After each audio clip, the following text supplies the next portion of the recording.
এই ছেলে, তুমি আবার আমাকে ফলো করছো? তোমাকে না কতবার নিষেধ করেছি আমার পিছু ঘুরবে না। এক্সকিউজ মি আপু, আপনি কি আমাকে বলছেন? তো তুমি ছাড়া আমার পেছনে ঘোরার মতো লোক আছে নাকি? একমাত্র তুমিই তো বেহায়া, নির্লজ্জ। আপু, আপনার মনে হয় কোথাও ভুল হচ্ছে। আপনি যাকে ভাবছেন আমি সে নই। এই ছেলে, একদম বোকা সাজার নাটক করবে না। তুমি যে কি বেয়াদব আমার ভালো করে জানা আছে। আপনার সত্যি ভুল হচ্ছে আপু। এই ছেলে, নিজেকে বেশি চালাক ভাবো? তুমি কি ভাবছো এমন ইনোসেন্ট সাজলে আমি তোমার প্রেমে পড়ে যাব? ঈশান এতক্ষণ চুপ ছিল, কারণ সে এনাকে চিনতে পারছে না। এদিকে মেয়েটা তো রীতিমতো ঝাড়ি দিয়ে যাচ্ছে ঈশানের। এবার রাগ হলো, সে ব্যঙ্গ করে বলল, আপনি কি নিজেকে খুব সুন্দরী ভাবেন নাকি? আপনার কি মনে হয় আপনার মতো বইরা মেয়েকে আমি প্রেমে ফেলতে যাব? কি বললে তুমি? আমি বুড়ো? তোমার এত বড় সাহস আমাকে বুড়ো বলো? তো বুড়োকে বুড়ো বলছি, এতে অপরাধ কি হয়েছে শুনি? শুনেন, আপনার মতো সিনিয়র ঝগড়াটে মেয়ের প্রেমে পড়ার শখ নাই আমার। তোমার এত বড় সাহস আমাকে ঝগড়াটে বলছো? একে তো এতদিন লাভ ইউ বলে মাথা খেয়েছো, এখন আবার এমন ঢং করছো মনে হচ্ছে জীবনে কখনো দেখোই নি আমাকে। এইবার একদম ঠিক কথা বলেছেন আপনি। সত্যি জীবনে কখনো আপনাকে দেখিনি। তোমার মতো অসভ্য ছেলের কাছ থেকে মিথ্যে কথা ছাড়া আর কি আশা করা যায়? এই বলে তুলি রেগে চলে গেল। আর ঈশান হতভম্ব হয়ে দাঁড়িয়ে রইল। সব তার মাথার উপর দিয়ে গেল। একে তো চিনে না এনাকে, তার উপর কত মিথ্যা অপবাদ দিয়ে গেল। ইস, এত বড় অপবাদ নিয়ে ঈশান বাঁচবে কিভাবে? তুলি রেগে চলে গেল ওর বান্ধবীর কাছে। ওর বান্ধবী বলল, কি রে, তোকে দেখে মনে হচ্ছে মেজাজ খুব গরম। কি হয়েছে এই সাত সকালে? আরে তোকে বলেছিলাম না একটা ছেলে আমাকে খুব বিরক্ত করে। আজ যখন ছেলেটা আমার পেছন পেছন আসছিল, তখন আমি বললাম আমাকে বিরক্ত করবে না আর। ও মা, ছেলেটা আমাকে উল্টো ঝাড়ি মেরে দিল। সে বলে কি না আমাকে নাকি জীবনে প্রথম আছে দেখেছে। আমার মতো সিনিয়র বুড়িকে সে কেন প্রেমিক যাবে? তুলির কথা শুনে রুহি হাসতে হাসতে শেষ। এই প্রথম তুলিকে কেউ বুড়ি বলল। যেখানে সব ছেলেরা ওর জন্য পাগল, সেখানে একটা পিচ্ছি ছেলে ওকে এসব বলে ঝাড়ি দিল। ব্যাপারটা খুব ফানি লাগলো রুহির কাছে। রুহি হাসতে হাসতে বলল, কি বললি তুই? ছেলেটা তোকে এসব বলেছে? হ্যাঁ বলেছে, তবে আর বলছি কি, আমাকে বলে কি না আমি নাকি ঝগড়ুটে। কত বড় সাহস ভাব এই ছেলের! যেখানে পুরো ভার্সিটি আমাকে দেখলে ভয় পায়, আর সেইখানে এই ছেলে আমার সাথে রীতিমতো তর্ক করে গেল। বাব্বা, ছেলেটা কিন্তু আসলেই জোশ। যেখানে তোকে দেখলেই সবাই কুপোকাত হয়ে যায়, আর সেখানে ছেলেটাকে ইগনোর করলো। শুধু ইগনোর না, নাটক করছে। এতদিন পেছন পেছন ঘুরে যে দেখেছে পাত্তা দেয়নি, অমনি তার পুরো ঘোল পাল্টে ফেলেছে। এমন ভাব করছে যেন চেনেই না। হতে পারে ছেলেটা তোকে সত্যিই চেনে না। তুই হয়তো ওকে অন্য কারোর সাথে গুলিয়ে ফেলেছিস। তোর কি আমাকে ইডিয়েট মনে হয়? ওটা ওই ছিল। ও কি ভাবছে আমাকে আমার চোখ ফাঁকি দিতে পারবে? কখনো পারবে না। এই তুলি কি জিনিস, ওকে হাড়ে হাড়ে বোঝাবো। আচ্ছা হয়েছে, আর রাগ করিস না। এখন চল যাই ক্লাসে। বাকি রাগ পরের জন্য তুলে রাখ। এই বলে দুজন ক্লাসের মধ্যে চলে গেল। লাইব্রেরি থেকে বের হয়ে ঈশান মাথা নিচু করে হাঁটছিল।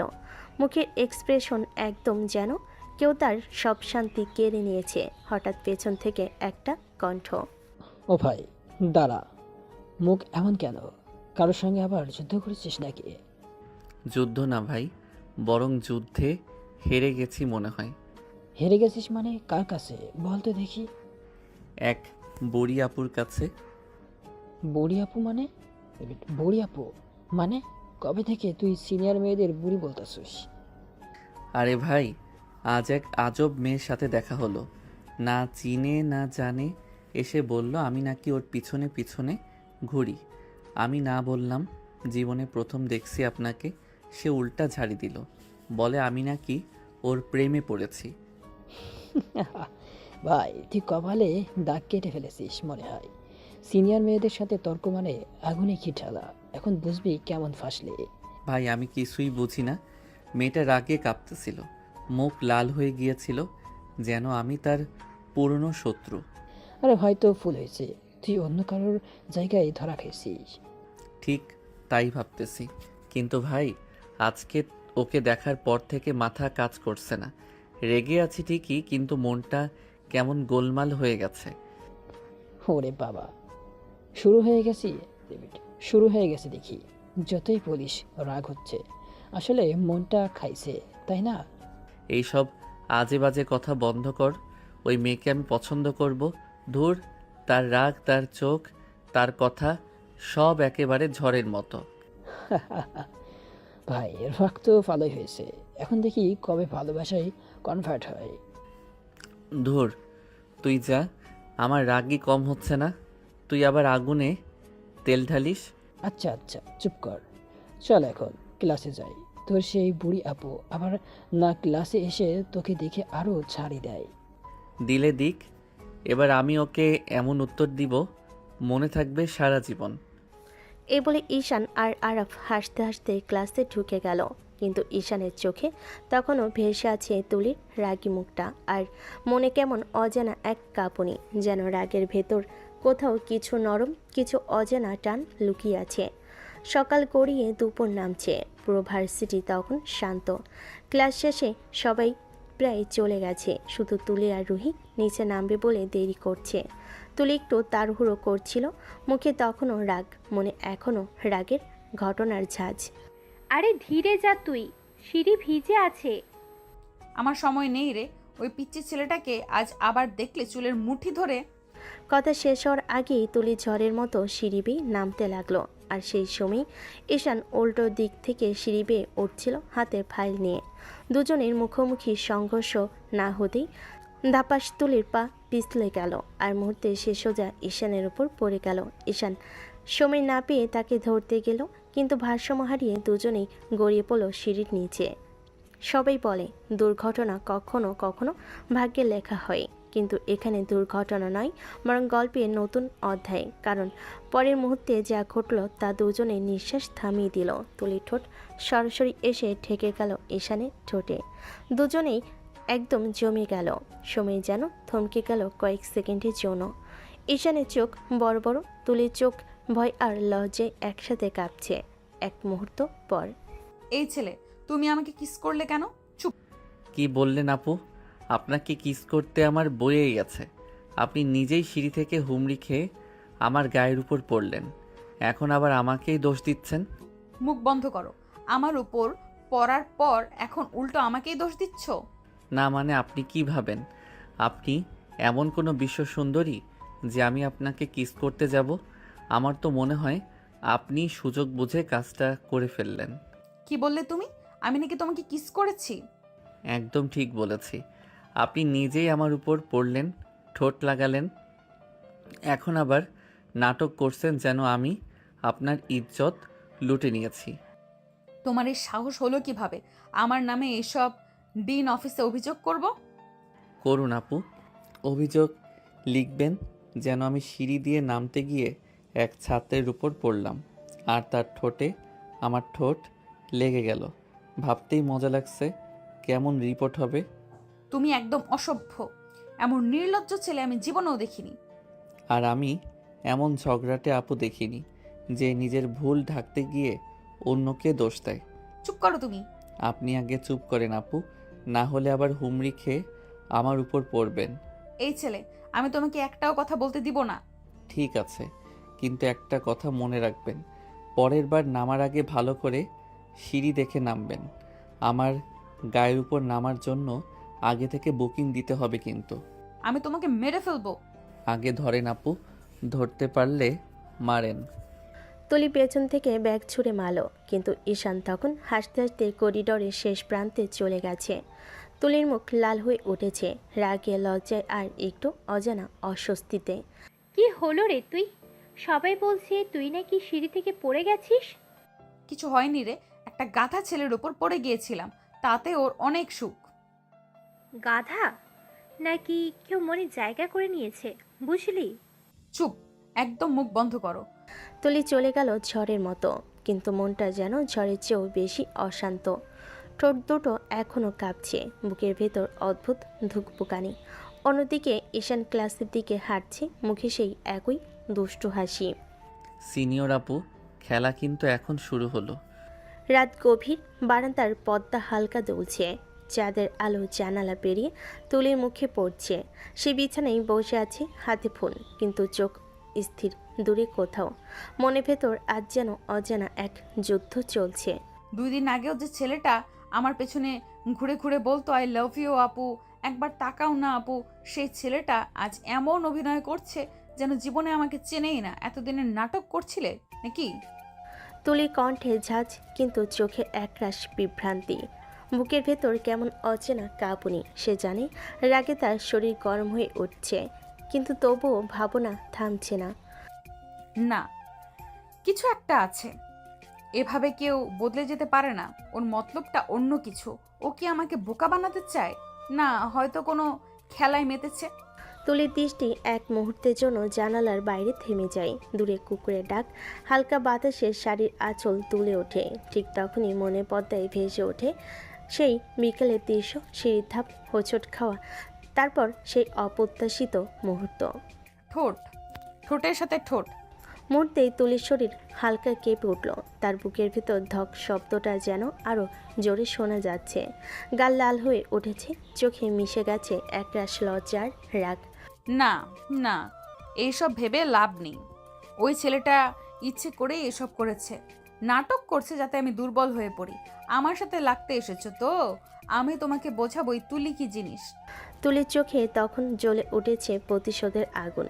ঠোঁট শক্ত করে চেপে ধরল, যেন প্রতিজ্ঞা করছে আগামীকালই তার মুখে সেই হাসিটা মুছে দেবে সে। রাতটা ধীরে ধীরে নেমে এলো, কিন্তু তুলির মনে ঝড় থামল না। ঘরের আলো নিভে গেল, তবু ওর মনে চলতে থাকলো সেই একই চিন্তা। ওর চোখে ওই অবজ্ঞার দৃষ্টি আমি ভুলবো না। পরের দিন সকালটা ছিল অদ্ভুতভাবে সুন্দর। রোদে ঝিলমিল আকাশে হালকা বাতাস, পাখির ডাক, কিন্তু তুলির মুখে সকালটা তেমন সুন্দর নয় একদমই। চোখে ঝড়, মুখে আগুনের ছায়া, সারা রাতের ঘুম উড়ে গেছে, আর মাথার ভেতর ঘুরপাক খাচ্ছে শুধু সেই ছেলেটা। তুলি হাঁটতে হাঁটতে মনে মনে ভাবে, আজ দেখি কালকের পর থেকে তার সাহস কত দূর যায়। আমার সঙ্গে মজা করবে, আবার নাচেনার ভান করবে। আমি তুলি এসব সহ্য করতে পারি না। তুলি ভার্সিটি গেট পার হতেই দূরে একটা ভিড় চোখে পড়ল। কয়েকজন ছেলে হাসাহাসি করছে, কারো হাতে কফির কাপ, কেউ আবার ফোনে কিছু দেখাচ্ছে, আর মাঝখানে দাঁড়িয়ে আছে সেই পরিচিত মুখ। সে হেসে হেসে কিছু বলছে, আর রুবেল আর বাকি বন্ধুরা তাতে হাসতে হাসতে পাগল। ঈশানের চোখে তখন একরাশ প্রশান্তি, যেন জীবনের কোথাও চিন্তা নেই। হঠাৎ তুলির চোখে চোখ পড়তে সে তাকে ইগনোর করে অন্যদিকে তাকালো।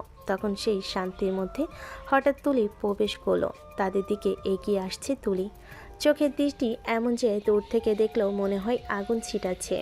তোমার এত বড় সাহস হলো আমাকে ইগনোর করার? সবাই এক মুহূর্তে থেমে গেল, হাসি থেমে গেল, পরিবেশ নিস্তব্ধ। ঈশান হালকা ঘাড় ঘুরিয়ে তুলির দিকে তাকালো, তারপর আবার ধীরে মুখ ফিরিয়ে নিল, যেন ওর কথায় কোনো মূল্যই নেই। এই, আমি তোমার সাথে কথা বলছি, শুনতে পাচ্ছ না তুমি? শুনতে পাচ্ছি আপু, কিন্তু আপনাকে ইগনোর করব কেন? আপনার সঙ্গে কি আমার আগে কোনো সম্পর্ক ছিল যে এখন না চিনে আমি ইগনোর করছি? চারপাশে চাপা হাসির শব্দ উঠল। তুলির মুখ লাল হয়ে গেল রাগে। এই ছেলে, তুমি কিন্তু বেশি বেশি করছো। না আপু, আমি না বেশি করছি না কম করছি। আপনি নিজেই যেচে পড়ে এসেছেন এখানে। আমি তো শুধু আমার বন্ধুদের সাথে কথা বলছিলাম। যেচে পড়ে এসেছি আমি? তুমি নিজেকে কি ভাবো হ্যাঁ, যে আমি তোমার কাছে পাত্তা পেতে আমি আসবো? আপনি তো বললেন আপনাকে ইগনোর করেছি, মানে আপনি আশা করেছিলেন আমি তাকাবো, কথা বলবো, হাসবো, না করলে ইগনোর। তাহলে তো আমাকেই বলছেন আপনার গুরুত্ব কতটা। তুমি সীমা ছাড়িয়ে যাচ্ছ। আমি সীমা ছাড়াইনি আপু, বরং আপনি নিজেই সীমা ভাঙছেন। আপনার রাগের বাষ্পে পুরো ক্যাম্পাস গরম হয়ে গেল মনে হয়। রুহি দূর থেকে সব কিছু দেখছিল। সে দৌড়ে এসে তুলির হাত ধরে টানল। তুই আবার ওর সাথে রাগ করে কেন ঝামেলা করছিস? সব ছেলেরা দেখছে। দেখুক, আমি পাত্তা দেই না। এই ছেলেটার মুখের দেমাক নামাতে হবে আমাকে। আপনি ঠিকই বলেছেন আপু, সবাই দেখছে, তাই বলছি এত রাগ করলে কিন্তু ভাববে আপনি সত্যি আমার উপর ফিদা। তুমি চুপ করো। আপনি আগে একটু ঠান্ডা হন, না হলে আবার সিঁড়ি বেয়ে নামতে গিয়ে আমার গায়ের উপর পড়বেন, তাতে আবার অভিযোগ আমার ঘাড়ে। তুলি কিছুক্ষণ স্থির হয়ে দাঁড়িয়ে রইল, মনে হচ্ছে এখনই ফেটে পড়বে, কিন্তু পরের মুহূর্তের জন্য সে ঘুরে দাঁড়িয়ে রুহিকে নিয়ে চলে গেল। চলে উঠছে, চোখে আগুনের শিকা। পেছন থেকে আর ফিস ফিস করে বলল, ভাই এখন তুই কপালে আগুন ঝেলে ফেলেছিস মনে হয়। এই মেয়ের চোখে যে রাগ দেখেছি, কাল পর্যন্ত বাঁচবে কিনা সন্দেহ। রাগের পেছনে একটা মজা আছে ভাই। যে মেয়ে রাগে কাঁপে সে একদিন ভালোবাসায়ও কাঁপে। আর দূরে দাঁড়িয়ে তুলি শুনে ফেলল সেই কথা। তার মুখে রাগ জমে গেল আরও বেশি, কিন্তু বুকের ভেতর ধকধক কেমন যেন বেঁধে গেল। তুলি আবার ফিরে আসলো। তুলির বুকের ভেতর তখন আগুন জ্বলছে।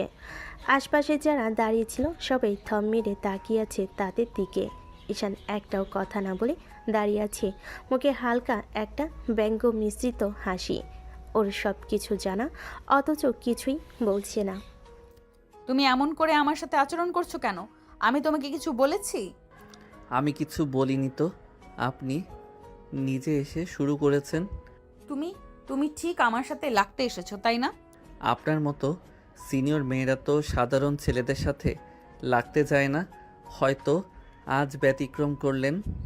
ঈশানের ঠান্ডা গলায় এমন তাচ্ছিল লুকিয়েছিল যা তুলির বুকের ভেতর ঝড় তুলো। সে কিছুক্ষণ ওর দিকে তাকিয়ে থাকলো, তারপর হঠাৎ বলল, তুমি মনে করো আমি চুপ থাকবো? ভুলে গেছো আমি তুলি রহমান। আমি ঠিক বুঝে নেব তোমার এই নাটকের পেছনে আসলে কি আছে। এই বলে তুলি ঝট করে ঘুরে চলে গেল। পেছনে ঈশানের বন্ধুরা একে অপরের দিকে তাকিয়ে মুচকি হাসলো, কিন্তু ঈশানের চোখে তখন সেই হাসি নেই, আছে একরকম রহস্যময় ভাব।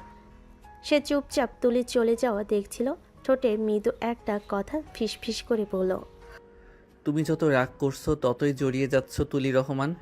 দুজনেই হয়তো সেটা বুঝতে পারেনি। এই অদ্ভুত রাগ, মান, অভিমান আর ঠান্ডা প্রতিশোধের ভেতরেই জন্ম নিচ্ছে এক নতুন সম্পর্কের শুরু, যেখানে রাগ মানে শুধু রাগ নয়, বরং একরাশ না বলা অনুভূতি।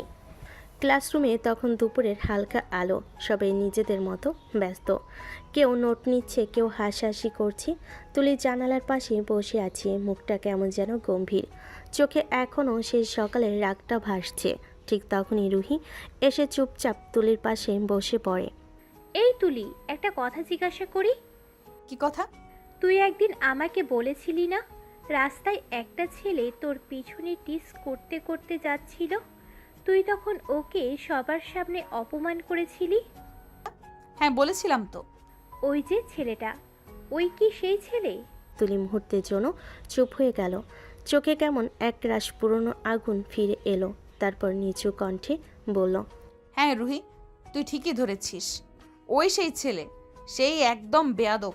রাস্তায় আমার পেছনে ঘুরতো, টিস মারতো, উল্টাপাল্টা কথা বলতো। আমি সবার সামনে ওর জুতো পেটা করেছিলাম, আর আজ সেই ছেলেটা আমার সামনে দাঁড়িয়ে বলছে সে আমাকে চেনেই না। কি? ওর এত বড় সাহস? তোকে না চেনার ভান করছে কেন? আমি তো কিছুই বুঝতে পারছি না। বুঝবি না রুহি, এরা সবাই মুখোশ পরে চলে। নিশ্চয়ই কোনো কারণ আছে, কেউ এমন করে বদলে যায় না। রুহি তাকিয়ে থাকে তুলির মুখের দিকে, যেখানে এক অদ্ভুত মিশ্র রাগ, অবিশ্বাস আর গভীর চিন্তা। তুই ভাবছিস ওর কোনো প্ল্যান আছে? অবশ্যই আছে, হয়তো ওর উদ্দেশ্য অন্য কিছু, আমার কাছ থেকে কিছু লুকাচ্ছে। কিন্তু আমি খুঁজে বের করব রুহি, আমি জানবো এই ছেলে আসলে কে। রুহি অবাক চোখে তাকিয়ে রইল তুলির দিকে, আর এই কথাগুলোতে ছিল এমন এক দৃঢ়তা যা আগে সে কখনো দেখেনি। আর তুলির চোখে তখন ঝিলিক দিচ্ছে একরাশ রহস্য। মনে হচ্ছে সে এখন শুধু রাগ নয়, এক ভয়ঙ্কর কৌতূহলে আটকে গেছে। সূর্য তখন পড়ন্ত। ভার্সিটির শেষ ক্লাস শেষ করে সবাই দল বেঁধে বের হচ্ছে, কিন্তু ঈশান আজ কেমন যেন চুপচাপ। ওর বন্ধুদের ডাকে সাড়া না দিয়ে ধীরে ধীরে ভার্সিটির গেট পেরিয়ে হাঁটতে থাকে এক একা। ওর চোখে আজ অন্যরকম এক নিস্তব্ধতা, পথটা যেন ওর পায়ের চেনা। শহরের শেষ প্রান্তে একটা পুরনো কবরস্থান। ভেতরে ঢোকার সাথে সাথে বাতাসটা ভারী হয়ে আসে, পাখির ডাক থেমে যায়। ঈশান থেমে দাঁড়ায় একটা নির্জন কবরের পাশে। পুরনো মাটির উপর শ্যাওলা জমেছে, নাম লেখা প্রায় মুছে গেছে। ঈশান ধীরে ধীরে বসে পড়ে মাটিতে, চোখ দুটো ভিজে যায় এক অজানা কষ্টে। তুই আমাকে ছেড়ে চলে গেলি কেন রে? তুই তো জানতিস তোকে ছাড়া আমি কিছুই না। তুই জানিস না প্রতিদিন সকালে ঘুম থেকে উঠে এখনও তোর নাম ধরে ডাকি। তুই কি একবারও ভাবিসনি আমি কিভাবে বাঁচবো তোকে ছাড়া? ঈশানের কণ্ঠটা কাঁপছে, কাঁধ কাঁপছে কান্নায়। তার দুহাত মাটির উপর, যেন সেই মাটি থেকেই সে উত্তর খুঁজছে। হালকা বাতাস বয়ে যায়, মনে হয় প্রকৃতিও ওর কষ্ট বুঝে নিঃশব্দ হয়ে গেছে। ঠিক তখনই গেটের আড়ালে দাঁড়িয়ে আছে তুলি। সকাল থেকে ও ঈশানকে ফলো করছিল, ভেবেছিল কোথায় যায় এই ছেলে, কি রহস্য লুকিয়ে রাখে। কিন্তু যা দেখলো তাতে যেন বুকটা কেমন জানি হালকা ধক করে উঠল। ও আসলে কবরস্থানে? ওর কে মারা গেছে যে এত কাঁদছে? যে ছেলেটা এত রাগী তর্কবাজ এমন শান্ত আর অসহায় হয়ে গেল কিভাবে? তুলি আবারও কিছুক্ষণ দাঁড়িয়ে রইল। ঈশানের চোখে কষ্টটা এত সত্যি ছিল যে তার রাগটা এক মুহূর্তের জন্য হারিয়ে গেল। কিন্তু তারপরে মাথা নেড়ে নিজেকে সামলে নিল। হয়তো ওর খুব কাছের কেউ, হয়তো কোনো আপনজন। কিন্তু ও এত লুকিয়ে এসেছে কেন? ওর ভেতরে আসলে কি লুকোনো আছে? তুলি আস্তে আস্তে পিছিয়ে যায়, গেটের বাইরে গিয়ে একবার পেছন ফিরে তাকায়। ঈশান তখনও কবরের পাশে বসে, দু চোখে অশ্রু জমে আছে। সূর্য পুরোপুরি ডুবে গেছে এখন। কবরস্থানের বাতাসে একটা শীতল রহস্যের গন্ধ ছড়িয়ে আছে। তুলির মনে হাজারো প্রশ্ন ঘুরপাক খাচ্ছে। ও আসলে কে? ও কাকে হারিয়েছে? আর কেন যেন ওর কান্নাটা তুলির বুকের ভেতরটা কেমন টনটন করে তুলছে। সে জানে না এই কান্নার পেছনে এমন এক গল্প আছে যা একদিন ওর নিজের জীবনটাই পাল্টে দেবে। ঈশান যখন বাড়ির গেট দিয়ে ঢুকলো, সারা রাতের ক্লান্তি আর কষ্ট তার চোখে স্পষ্ট। ঘরের ভিতরে শান্তি নেই, বুকের ভেতর ধকধক করছে আর হাত দু চোখ কেঁপে উঠছে।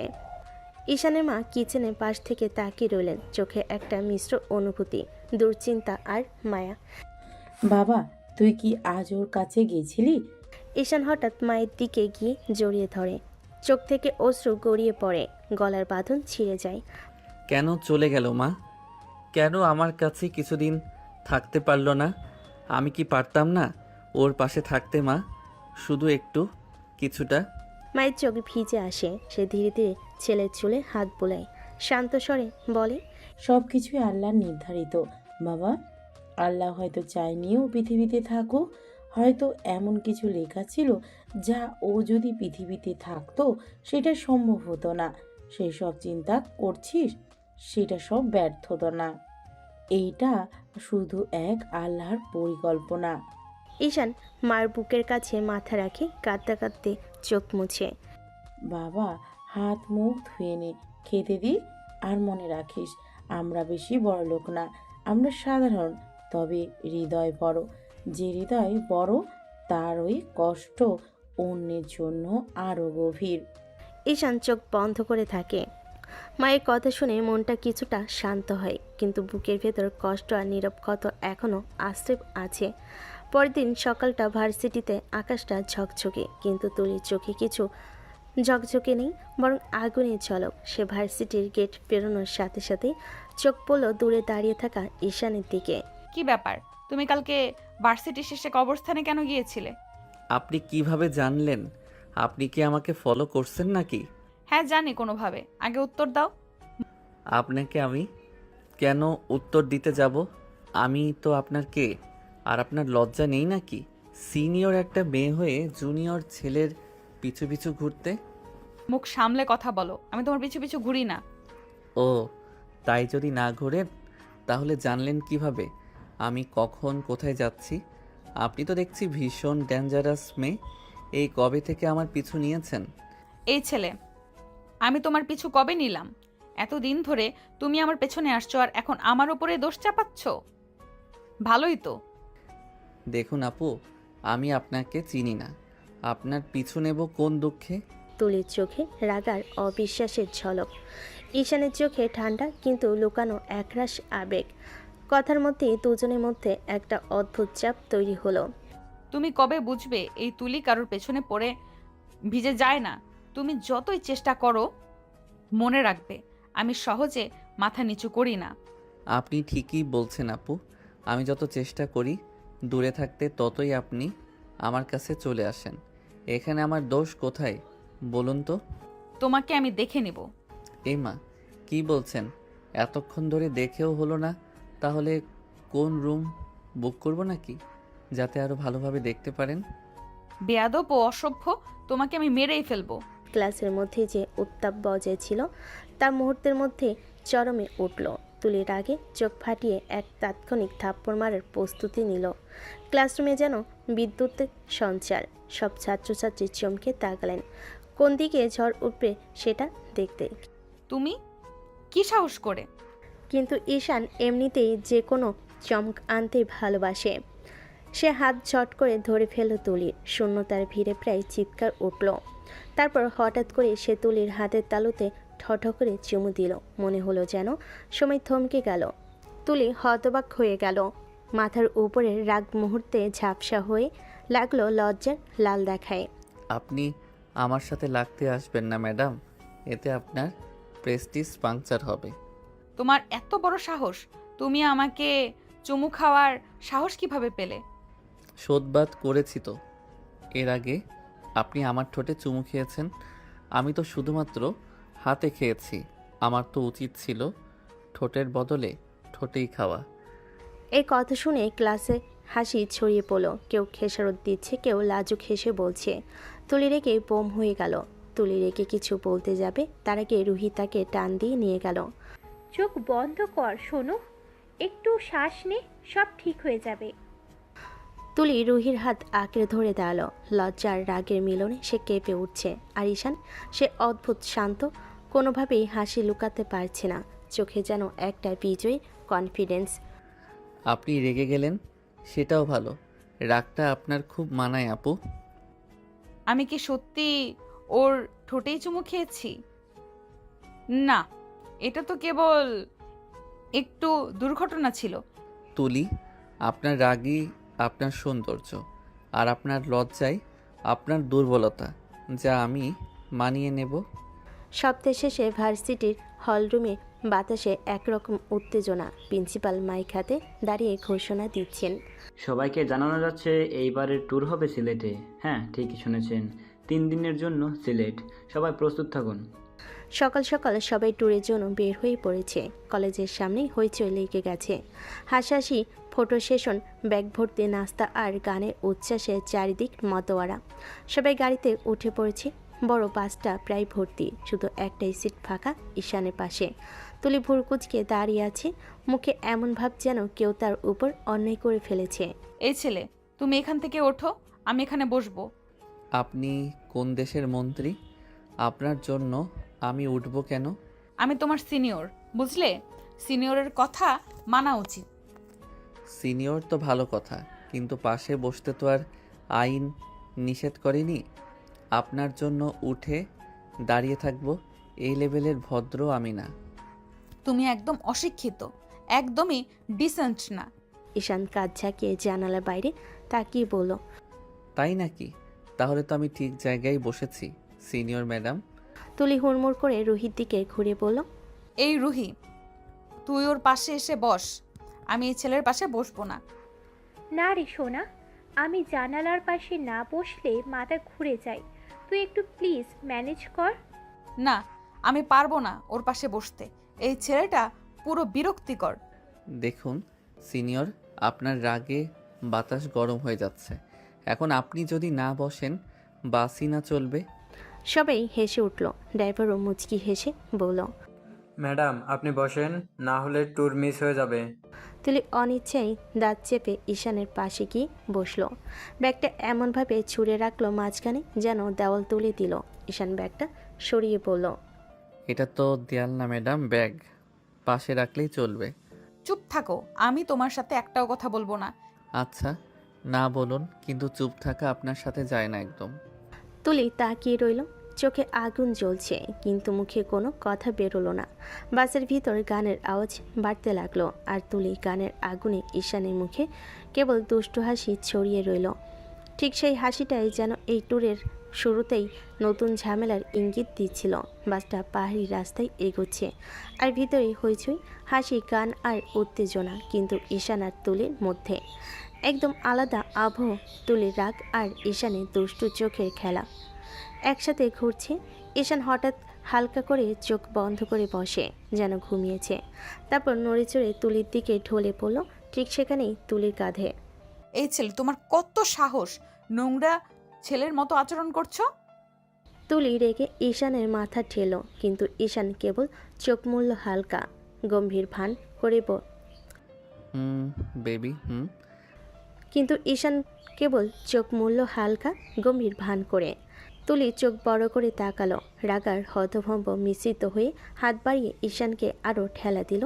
কিন্তু ঈশান কি করছে? সে আবার ধীরে ধীরে তুলির দিকে ঠেলে আসছে। এবার পুরো শরীর জোরে ঘুমের ভান করে চুমু খেলো তুলির ঠোঁটে। বেয়াদব ছেলে, তোমার লজ্জা নেই নাকি? তুমি আমাকে চুমু খাওয়ার সাহস কিভাবে করছো? ঈশান এমনভাবে আস্তে আস্তে চোখ খুলো, মনে হলো যে সে কতক্ষণ ঘুমিয়েছে। তারপর সে পিটপিট করে তুলির দিকে তাকিয়ে বলল, আমি আপনাকে কেন চুমু খেতে যাব আপু? আমি তো আমার প্রেমিকাকে চুমু খাচ্ছিলাম, আর আপনি তো ধাক্কা দিয়ে আমার ঘুমের 12টা বাজিয়ে দিলেন। স্বপ্নে আমার প্রেমিকার কত কাছে এসেছিলাম, আপনার জন্য পুরো মুডের 12টা বেজে গেল। বেয়াদব ছেলে, এতদিন আমার পেছন পেছন ঘুরোস, আর এখন নতুন প্রেম জুটিয়ে ফেলেছো। আবার আমাকে প্রেমিকা মনে করে চুমু খাওয়া হচ্ছে। আমি দেখাচ্ছি মজা তোমার। কি আর মজা বোঝাবেন? মজা তো নিতেই দিলেন না। ইস, প্রেমিকাকে জড়িয়ে ধরে চুমু খাওয়া যে কত মজা, আপনি তো সেই ফিলটাই নিতে দিলেন না আমাকে। তুলি রেগে আগুন চোখে তাকিয়ে রইল ঈশানের দিকে, কিন্তু ঈশান সেদিকে পাত্তা না দিয়ে আবার সিটে হেলান দিয়ে চোখ বন্ধ করলো। বাস চলতে থাকলো আপন গতিতে। সবাই সিলেট পৌঁছে হোটেলে নামলো। গাড়ি থেকে বের হতে হতেই পাহাড়ের বাতাস, নদীর নীরবতা আর ভোরের আলো সব মিলেমিশে সবাইকে আনন্দে ভরে দিল। রুহি, আমরা এক রুমে থাকবো। আমি আর তোমার সাথে আমার কয়েকটা বান্ধবী। এই রুমটা বুক করি। তুলির রুমে হেসে খেলে ঢুকে পড়ল তার বান্ধবীরা। চেয়ার আর সোফার উপর ব্যাগ ছুঁড়ে রেখে সবে ফ্রেশ হতে শুরু করলো। এদিকে ঈশান তার কয়েকজন বন্ধুর সঙ্গে আরেক রুমে ঢুকলো। বন্ধুরা, আমরা রুমটা ঠিক করেছি। এখানে আর কিছু মনে হয় না। শান্তি আর মজা আমাদের জন্য। ঠিক আছে, তুই যেহেতু ঈশান, দুষ্টামি তো হবেই। আর একটু রুমে 4-5 জন মিলে তাদের ছোট্ট দল, কেউ ব্যাগ রাখছে, কেউ সোফায় বসে গল্প করছে। সব রুমে হেসে খেলে আর দুষ্টামির আওয়াজ। তুলি রুমের পাশে দাঁড়িয়ে পড়ল। চলো সবাই ফ্রেশ হয়ে নাও, তারপর আমরা বের হব। এই ট্রিপটা তো মিস করা যাবে না। ঠিক বলছিস। নাস্তা খাওয়া শেষ, তারপর পুরো সিলেট আমাদের। সবাই ফ্রেশ হয়ে নাস্তা করলো, চা, পাউরুটি, ছোট ছোট স্যান্ডউইচ। রুমের মধ্যে হাসি, গল্প আর হালকা খুনসুটি। তুলি আর রুহি একে অপরের দিকে চোখ পাকাচ্ছে, আর বান্ধবীরা একে অপরের সঙ্গে ফটো তুলছে। ঈশানের রুমেও একইভাবে দুষ্টামির আবহ। একেবারে বন্ধুরা একে অপরকে হাসাচ্ছে, ছোট ছোট রসিকতা করছে। ঈশান চোখে কৌতুক, মনে একরাশ দুষ্টামি। সকালে সবাই হোটেল রুম থেকে বের হয়ে রাস্তায় নামলো। সিলেটের তাজা পাহাড়ি হাওয়া, দূরে নদীর নীরব স্রোত আর সবুজের সমারোহ সব মিলেমিশে ভ্রমণটাকে আনন্দে ভরে দিল। সবাই হাসি খুশিতে, গল্পে আর চিত্র তোলায় ব্যস্ত। পথের ধারে ছোট ছোট দোকান, চা বাগানের সৌন্দর্য আর সাদা মেঘের আড়ালে লুকানো পাহাড় যেন পুরোটা দিনকে এক অন্যরকম আনন্দময় মুহূর্তে রূপান্তরিত করল। মেয়েরা তুলিসহ ঝর্ণার ধারে পৌঁছে গেল। জাফলংয়ের স্বচ্ছ জল আর উঁচু চূড়ার মাঝে ঝর্ণার ঢেউ, সবাই উৎসাহে ভেসে উঠল। তুলি হালকা ড্রেস পরেছিল, পানি ছুঁলে তার ড্রেস শরীরের আকার অনুযায়ী ভিজে যায়। কিছুটা ঝর্ণার পানিতে নেমে যাও শরীরের প্রতিফলন দেখতেই ঈশান হঠাৎ রেগে উঠল। আপনার কি বুদ্ধি নেই নাকি? পানিতে এমন হালকা ড্রেস পরা যায় না, আপনি জানেন না? ঈশান দ্রুত তুলিকে টেনে পাশে আনলো, নিজের শার্ট খুলে হালকা ড্রেসের উপর পরিয়ে দিল। তুলির চোখ বড় হয়ে রাগার লজ্জে মিলেমিশে উঠল। সরি, আমার খেয়াল ছিল না। এই বিষয়ে আপনার খেয়াল রাখা উচিত ছিল আপু। ঈশান তারপর ধীরে ধীরে পিছিয়ে গেল, তার বন্ধুদের সঙ্গে মিশে গেল। আর তুলি দাঁড়িয়ে দাঁড়িয়ে মনে মনে ভাবল, ছেলেটাকে যত খারাপ ভেবেছিলাম এতটা খারাপ না। মনে হয় সে শুধু রাগ দেখিয়েছে, কিন্তু মেয়েদের সম্মান জানে। আমার জন্য, আমার নিরাপত্তার জন্য তো সে যত্ন নিয়েছে। ঝর্ণার ধারে সমস্ত মেয়ে আনন্দে ভেসে চলল, আর তুলির চোখে ঈশানের প্রতি হালকা নতুন ধরনের শ্রদ্ধা আর কৌতুক জাগল। পাহাড়, নদী আর ঝর্ণার শব্দ সব মিলেমিশে এক অন্যরকম উত্তেজনা, এক নরম মিষ্টি আবহ তৈরি করলো। সন্ধ্যা নেমে এসেছে সিলেটের পাহাড়ে। সূর্য ঢলে যাচ্ছে নদীর উজ্জ্বল জলে, আর চারপাশে সবুজে লুকোচুরি খেলছে সন্ধ্যার হালকা ছায়া। সবাই হোটেলে ফিরছে, ক্লান্তি, হাসি আর আনন্দ সব মিলেমিশে একটি নিখুঁত দিনের শেষ মুহূর্তে। তুলি ধীরে ধীরে হোটেলের কক্ষে ঢুকলো। সবাই ব্যাগ রেখে ফ্রেশ হচ্ছে, কিন্তু তুলির চোখ বারবার খুঁজছে সেই একজনকে, ঈশানকে। ও কেমন করে যেন আজ সারাক্ষণ আমার চোখ এড়াচ্ছে। আগে তো সারাক্ষণ ভালোবাসি ভালোবাসি বলে ঘুরতো, আর এখন এমন কেন করছে? এমন কেন হলো? কেন আমার দিকে তাকাচ্ছে না? তুলে হাত ভাঁজ করে রুমের জানালার পাশে দাঁড়ালো। চোখে অজানা এক অনুভূতি, মৃদুলাজ আর রহস্যময়ী উত্তেজনা। আর আমার কি হলো যে ও তাকাচ্ছে না, তারপরও আমার ভালো লাগছে না? আমি কি ওর প্রতি কিছু ফিল করছি? তুলি চোখ নামিয়ে তাকালো নিজের হাতে। হৃদয়টা অচেনা এক আবেগে ধীর গতি নিয়ে উঠছে। সে বুঝতে পারল না রাগ আর বিরক্তি আর খুনসুটি মিলেমিশে কোথায় উড়ে গেল। এখন শুধু এক অনুভূতি বাকি, যা কিছুটা অদ্ভুত, কিছুটা নতুন, কিছুটা মিষ্টি। রাত ঝরে পড়ছিল হোটেলের ছাদে। চাঁদ উঠে মৃদু আলো ছড়িয়ে দিচ্ছিল সেই নীরবতার ভাঁজে। হঠাৎ ঈশানের এক কণ্ঠস্বর ভেসে উঠল। তুলি চুপচাপ হোটেলের বারান্দা দিয়ে দেখে ফেলল ঈশান ঠিক ছাদে দাঁড়িয়ে হাসি মুখে কারোর সঙ্গে কথা বলছে। পাশে ছিল এক জুনিয়র মেয়েটা, মুখে স্নিগ্ধতা, কথা, হাসি। তুলি বুকটা মুহূর্তেই ভঙ্গুর হয়ে উঠল। রাগটা তার গুল্লের ভেতর ফুটে ওঠা আগুন যেন সামলে রাখা গেল না। সে আঁচ করে ছাদে ছুটে গেল। ওই, তুমি এখানে এমন সময় কি করে দাঁড়িয়ে আছো এক ছেলের সঙ্গে এত রাতে? তোমার লজ্জা নেই নাকি? না আপু, ক্ষমা করবেন, আমি এখানে বিরক্ত করতে চাইনি। আমি ব্যাস সরি আপু, আমি এখনই চলে যাচ্ছি। মেয়েটা কাঁপতে কাঁপতে সোজা নামতে লাগলো। তুলি তাকে তৎক্ষণাৎ এক ধাক্কা দিয়ে বিদায় করে দিল। মেয়েটা লজ্জায় পেছনে তাকায় না, ছুটে গেল। তুলির চোখ তখনই ঈশানের দিকে ফিরল। চোখে আগুন, হৃদয় কেমন করে ঢেউ খেলছে তা নিজেও ধরতে পারছে না। সে হাঁটল তীক্ষ্ণ পায়ে ঈশানের কাছে। তোমার তো সাহস কম নেই? হোটেলের ছাদে একা রাতে কোনো মেয়ের সঙ্গে কথা বলছো, লজ্জা নেই কি? এটা আমার ব্যক্তিগত ব্যাপার আপু, আপনাকে এত ভাবতে হবে না। তুলি আর শোনেনি। রাগ, লজ্জা, ভালোবাসা সব একসাথে ভেঙে পড়ল। সে হঠাৎ ঈশানের ঠোঁটের উপর ঝাঁপিয়ে পড়ল। আমড়ে কামড়ে ঈশানের ঠোঁটে কিস করতে লাগলো। এবার ঈশান কিছুটা চমকে গেল, কিন্তু তুলি থামল না। চোখে চোখ রাখি, তার রাগের ভেতর কিছু লুকিয়েছিল। দীর্ঘ 5 মিনিট পর তুলি ঈশানকে ছেড়ে দিল। তার চোখে ছিল রাগ। তুলি শ্বাস ফেলে পড়ল, হ্যাঁ, এখন থেকে সব আমার। আর যদি কোনো মেয়ের সাথে এমন কথা বলতে দেখেছি, তোমার খবর খারাপ হবে। আমি কি করব তুমি নিজেও জানো না। আপু, এটা আপনি কি করলেন? আমি তো বেশ, তুমি নিজেই বুঝে নাও। আমি বলেছি এখন থেকে আমার সব। ঈশান আর কিছু বলতে পারল না। সে হতভম্ব হয়ে তাকিয়ে রইল। তুলি এগিয়ে এসে ঈশানের ঠোঁটে আর একটা চুমু দিল, তারপর ছাদ থেকে চলে গেল। ঈশান এখনও হাঁ করে আছে, যেন তার মাথার উপর দিয়ে গেল সব। তারপরে আকাশের দিকে তাকিয়ে বিড়বি করে বলল, আজ তোমার কাছে না গিয়ে আমাকে থাকতে হলো, কিন্তু তুমি চিন্তা করো না, সব কিছু হিসাব হবে, খুব দ্রুতই হবে। আমি কাউকে ছাড়বো না।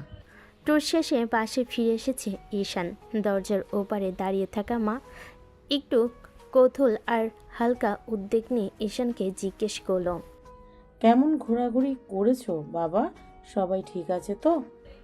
জানো তো মা, তাকে ছাড়া আমার সব কিছু অসম্পূর্ণ। ওর জন্য কিছুই যেন পূর্ণ হয় না। তুমি যে কাজটা করছো সেটা তো ঠিক হচ্ছে না বাবা। এতেও কি শান্তি পাওয়া যায়? মনের শান্তির জন্য কিছু কিছু কাজ করা যায় মা, সব কিছুর তো হিসাব আছে, কাউকে তো এভাবে ছেড়ে দেওয়া যায় না। মায়ের চোখে ভ্রুক্ষেপ আর উদ্বেগ, আর ঈশানের চোখে কিছুটা রহস্য আর অদৃশ্য তীব্রতা। ঘরের নীরবতা যেন এক মুহূর্তের জন্য জমে রইল। দেখো বাবা, এমন কিছু করো না যাতে কারো ক্ষতি হয়। ক্ষতি হবে কি না জানি না মা, কিন্তু একটা শাস্তি তার প্রাপ্য। পরের দিন সকাল, ভার্সিটির হল ঘরটা ভরে গেছে শিক্ষার্থী আর অধ্যাপকের সঙ্গে। সবাই যেন আজকের অদ্ভুত উত্তেজনা অনুভব করছে, আর তুলির চোখে আজ এক অদম্য আত্মবিশ্বাস ঝলকাচ্ছে। তোমরা সবাই শুনে রাখো, আজ থেকে ঈশান আমার বয়ফ্রেন্ড। হল হঠাৎ নিঃশব্দ হয়ে গেল, সবাই হতবাক, আর ঈশান সে পিছু হটল, চোখ বড় হয়ে তাকিয়ে রইল। আপনি কি যা তা বলছেন? আমি আপনার বয়ফ্রেন্ড হতে যাব কেন? শোনো, 100 বার তুমি আমার বয়ফ্রেন্ড।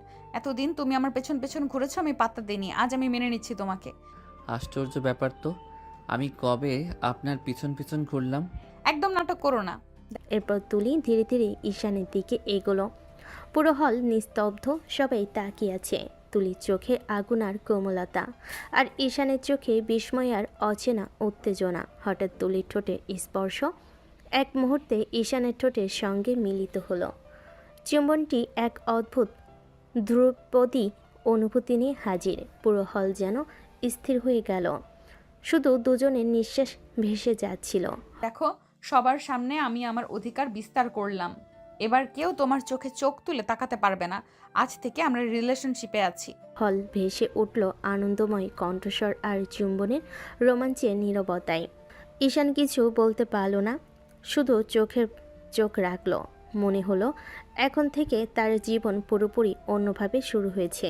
বিকেলের নরম আলোয় ভার্সিটির ক্যান্টিনের পাশে বসে আছে তুলি আর রুহি, দুজনের হাতে ঠান্ডা কফি, কিন্তু তুলির মুখে কফির থেকে বেশি তেজ, চোখে এখনও সেই সাহসী ঝলক যা সকালে সবাইকে চমকে দিয়েছিল। রুহি একটু হেসে বলল, কি রে, তুই তো ঈশানকে একদম পছন্দ করতি না, আজ হঠাৎ কি হলো তোর? একদম ওর প্রেমে পাগল হয়ে গেলি মনে হচ্ছে। তুলি কফির কাপটা হাতে ঘুরিয়ে হালকা হেসে বলল, জানিস রে রুহি, আমি নিজেই বুঝতে পারছি না কখন কিভাবে সবকিছু বদলে গেল। ঈশানকে যতটা এড়াতে চেয়েছিলাম, ততটাই যেন ও আমার মনে ঢুকে গেল। আজকে মনে হচ্ছে আমি ওকে সত্যিই ভালোবেসে ফেলেছি। তুই ভালোবাসিস? মানে তুই তুলি রহমান, যে কারোর মুখের উপর বলে দেয় আমি তোমাকে পছন্দ করি না? রে, কিন্তু এবার আমি থেমেছি। আর তুই তো জানিস, তুলির কিছু পছন্দ হলে সে সেটা ছিনিয়ে নিতে জানে। আমি ঈশানকে ভালোবাসি রুহি। ও চাইলেও আমার কাছ থেকে আর দূরে সরে যেতে পারবে না। ও এখন আমার, পুরোটাই আমার। তুলির চোখে তখন এক অদ্ভুত দীপ্তি, ভালোবাসা, অধিকার আর একটু পাগলামির মিশেল। রুহি হালকা হাসলো, মাথা নেড়ে বলল, তুই যেটা একবার ঠিক করিস সেটা তো কেউ পাল্টাতে পারে না। ঈশানের ভাগ্যই তোকে লেখা ছিল মনে হয়। তুলি জানালার বাইরে তাকিয়ে নিঃশব্দে বলল, না রে রুহি, ঈশান শুধু আমার ভাগ্যে না, আমার হৃদয়ে লেখা। যত দূরেই যাক না কেন, আমি ওকে টেনে নিয়ে আসবো, কারণ ও ছাড়া আমার কিছুই সম্পূর্ণ না। রুহি চুপ করে রইল, শুধু দেখল তুলির মুখে ফুটে থাকা এক ভালোবাসা আর অধিকার বোধের আগুন, যে আগুনে জ্বলে যায় অহংকার আর জন্ম নেয় এক পাগল প্রেমের গল্প। লাইব্রেরির শান্ত কোণটা আজ যেন অদ্ভুতভাবে নীরব। চুপচাপ বসে বই পড়ছে ঈশান। তার চোখ বইয়ে থাকলেও মনটা যে পুরোপুরি মনোযোগী নয় সেটা বোঝা যায় তার ছন্দহীন পাতা উল্টানোই। হঠাৎ পিছন থেকে এক পরিচিত কণ্ঠ খানিকটা খুনসুটি মেশানো অথচ তেজি ভঙ্গিতে বলে উঠল, এই শুনছো? বই পড়া বন্ধ করো, চলো আমার সাথে ঘুরতে যাব। ঈশান মুখ তুলে তাকালো, একটু অবাক। ঘুরতে মানে? কোথায় যাব আমরা? যে কোনো জায়গায়, পার্কে, নদীর ধারে বা শহরের বাইরে, একটু দূরে। মনটা কেমন জানি অস্থির লাগছে। আমি আপনার সাথে ঘুরতে যেতে পারবো না আপু। কেন? আপনি আমার সিনিয়র আপু, লোক দেখাতে ভালো লাগবে না যদি কেউ দেখে। তুলি মুহূর্তেই থেমে গেল, তারপর ধীরে ধীরে ঈশানের কাছে এগিয়ে এসে নিচু গলায় বলল, তুমি আবার সেই আপু আপু শুরু করছো কেন? আমি তো স্পষ্ট করে বলেছি আমরা এখন রিলেশনে আছি। আমার নাম তুলি রহমান, তোমার গার্লফ্রেন্ড, আপু নয়। ঈশান কিছু বলার আগেই তুলি একটু ঝুঁকে ঈশানের চোখের দিকে তাকিয়ে রইল। তারপর ঈশানের ঠোঁটে ঠোঁট ডুবি কিস করতে লাগলো। চোখে তীব্রতা, রাগ আর মমতার অদ্ভুত মিশেল। ভালো করে শুনে রাখো, আর একবার আমাকে আপু বললে সত্যিই রাগ করে চলে যাব আমি। তোমার কাছে আমি বোনের মতো, না বোঝো? আমি তোমাকে ভালোবাসি, বুঝেছো? তুমি না চাইলেও আমার জীবন এখন তুমি আছো, আর এটাই সত্যি, সত্যিটা মেনে নাও। ঈশান চুপ করে রইল, চোখ নামিয়ে নরম গলেই বলল, তুমি জানো আমি কখনো তোমাকে অসম্মান করতে চাই না, কিন্তু তোমার রাগে আমি হারিয়ে যাই তুলি। তুলি গভীর নিঃশ্বাস নিল, তারপর হঠাৎ ঈশানের হাতটা নিজের হাতে তুলে নিল। চোখে দুষ্টু ঝিলিক, মুখে নরম হাসি। চলো, এখন আর কোনো অজুহাত না। তোমার বই অনেক পড়া হয়েছে, এবার আমার সাথে একটু পৃথিবীটা দেখো। ঈশান কিছুটা লজ্জা পেয়ে তার দিকে তাকালো, তারপর ধীরে ধীরে উঠে দাঁড়ালো। তুলির হাত শক্ত করে ধরা, যেন সে এখন আর ছাড়বে না। নদীর ধারে সোনালি আলো পড়েছে, হালকা হাওয়া দুলছে, গাছের পাতা আর পানি খেলে খেলে ঝলমল করছে। তুলির পায়ের চন্দে মিশছে নদীর ধারে নরম বালি। হাত ধরে হাঁটছে ঈশান, তুলির ঠোঁটের কোণে হালকা হাসি, চোখে কৌতূহল। দেখছো কি তুমি? শান একদম থেমে গেল, চোখে আলতো মুগ্ধতা। দেখছি দেখছি তোমাকে, তুমি আসলে অনেক সুন্দরী তুলি। বাবা, এতদিন তো আমাকে পাত্তাই দিতে চাইতেছিলে না, আজ হঠাৎ কিভাবে এত প্রশংসা? ঈশান নরম হেসে শুধু মাথা নাড়ল, কিছু বলল না। চোখে আড়ম্বরহীন সততা, হাতের স্পর্শে নদীর হাওয়া আরও মৃদু মনে হলো। দুজন ধীরে ধীরে হাঁটতে হাঁটতে ফুচকার দোকানের দিকে গেল। চলো একটু ফুচকা খাই। ঠিক আছে, তবে তুমি খাওয়ার সময়ে একটু সাবধানে, না হলে নাকের পানি চলে আসবে। আরে বাবা, তুমি তো আসলেই অনেক বেশি দুষ্ট। ঈশান শুধু হালকা হেসে হাত আরও শক্ত করলো। দুজন ফুচকা খাচ্ছে, হেসে খেলে গল্প করছে। নদীর ধারে হাওয়ার সঙ্গে মিশে গেছে তাদের হাসি আর চোখের নরম নীরবতা। তুলি আর ঈশান নদীর ধারের একটি হালকা কাঠের বেঞ্চে বসে গল্প করছে। হাওয়ার সঙ্গে তাদের হালকা হাসি মিশেছে। তুলির চোখে অদ্ভুত ঝিলিক, ঈশানের চোখে মুগ্ধতা। হঠাৎ দূর থেকে একজন ছেলের কণ্ঠ শোনা গেল। আরে ঈশান, তুই এখানে? দুজন চমকে তাকালো। ছেলেটা ধীরে ধীরে এগিয়ে এলো ঈশানের দিকে, তাকিয়ে রীতিমতো অবাক ভঙ্গিতে বলল, ঈশান, এই মেয়েটার সাথে তুই কি করছিস? তুলি চোখ বড় করে তাকালো, চুপচাপ বিস্ময় প্রকাশ করলো। এই ছেলে, তুমি কাকে এই মেয়েটা বলছো? তুমি জানো আমি কে? না, জানার কি আছে, আমরা সবাই তো ভালোভাবেই জানি। তুলি চমকে তাকিয়ে রইল। ঈশান কাঁধে হালকা হাত রেখে ছেলেটাকে থামালো। আরে ভাই, এটা আমার গার্লফ্রেন্ড। কি বললি? হ্যাঁ রে ভাই, এটাই আমার গার্লফ্রেন্ড। ছেলেটা হালকা চিৎকার করলো, কিছু বলার চেষ্টা করলো। তোর এটা করা একদম উচিত হয়নি ঈশান। এই বলে ছেলেটা রাগ নিয়ে চলে গেল। এই ছেলে আমাকে দেখে এমন করলো কেন? ওর কি আমার প্রতি রাগ আছে? আরে না, কি বলছো? ও কি কখনো তোমাকে দেখেছে নাকি? হয়তো আমার ফোনে কখনো তোমার ছবি দেখেছে, তাছাড়া কিছু না। রাতে নিস্তব্ধতায় তুলি তার বেডে বসে ফোন হাতে ধরেছে। ফোনে স্ক্রিনে ঈশানের নাম জ্বলছে। তুমি কি এখনো জেগে আছো? হ্যাঁ, আমি তো সব সময় তোমার জন্য জেগে থাকি। তুমি কেমন আছো?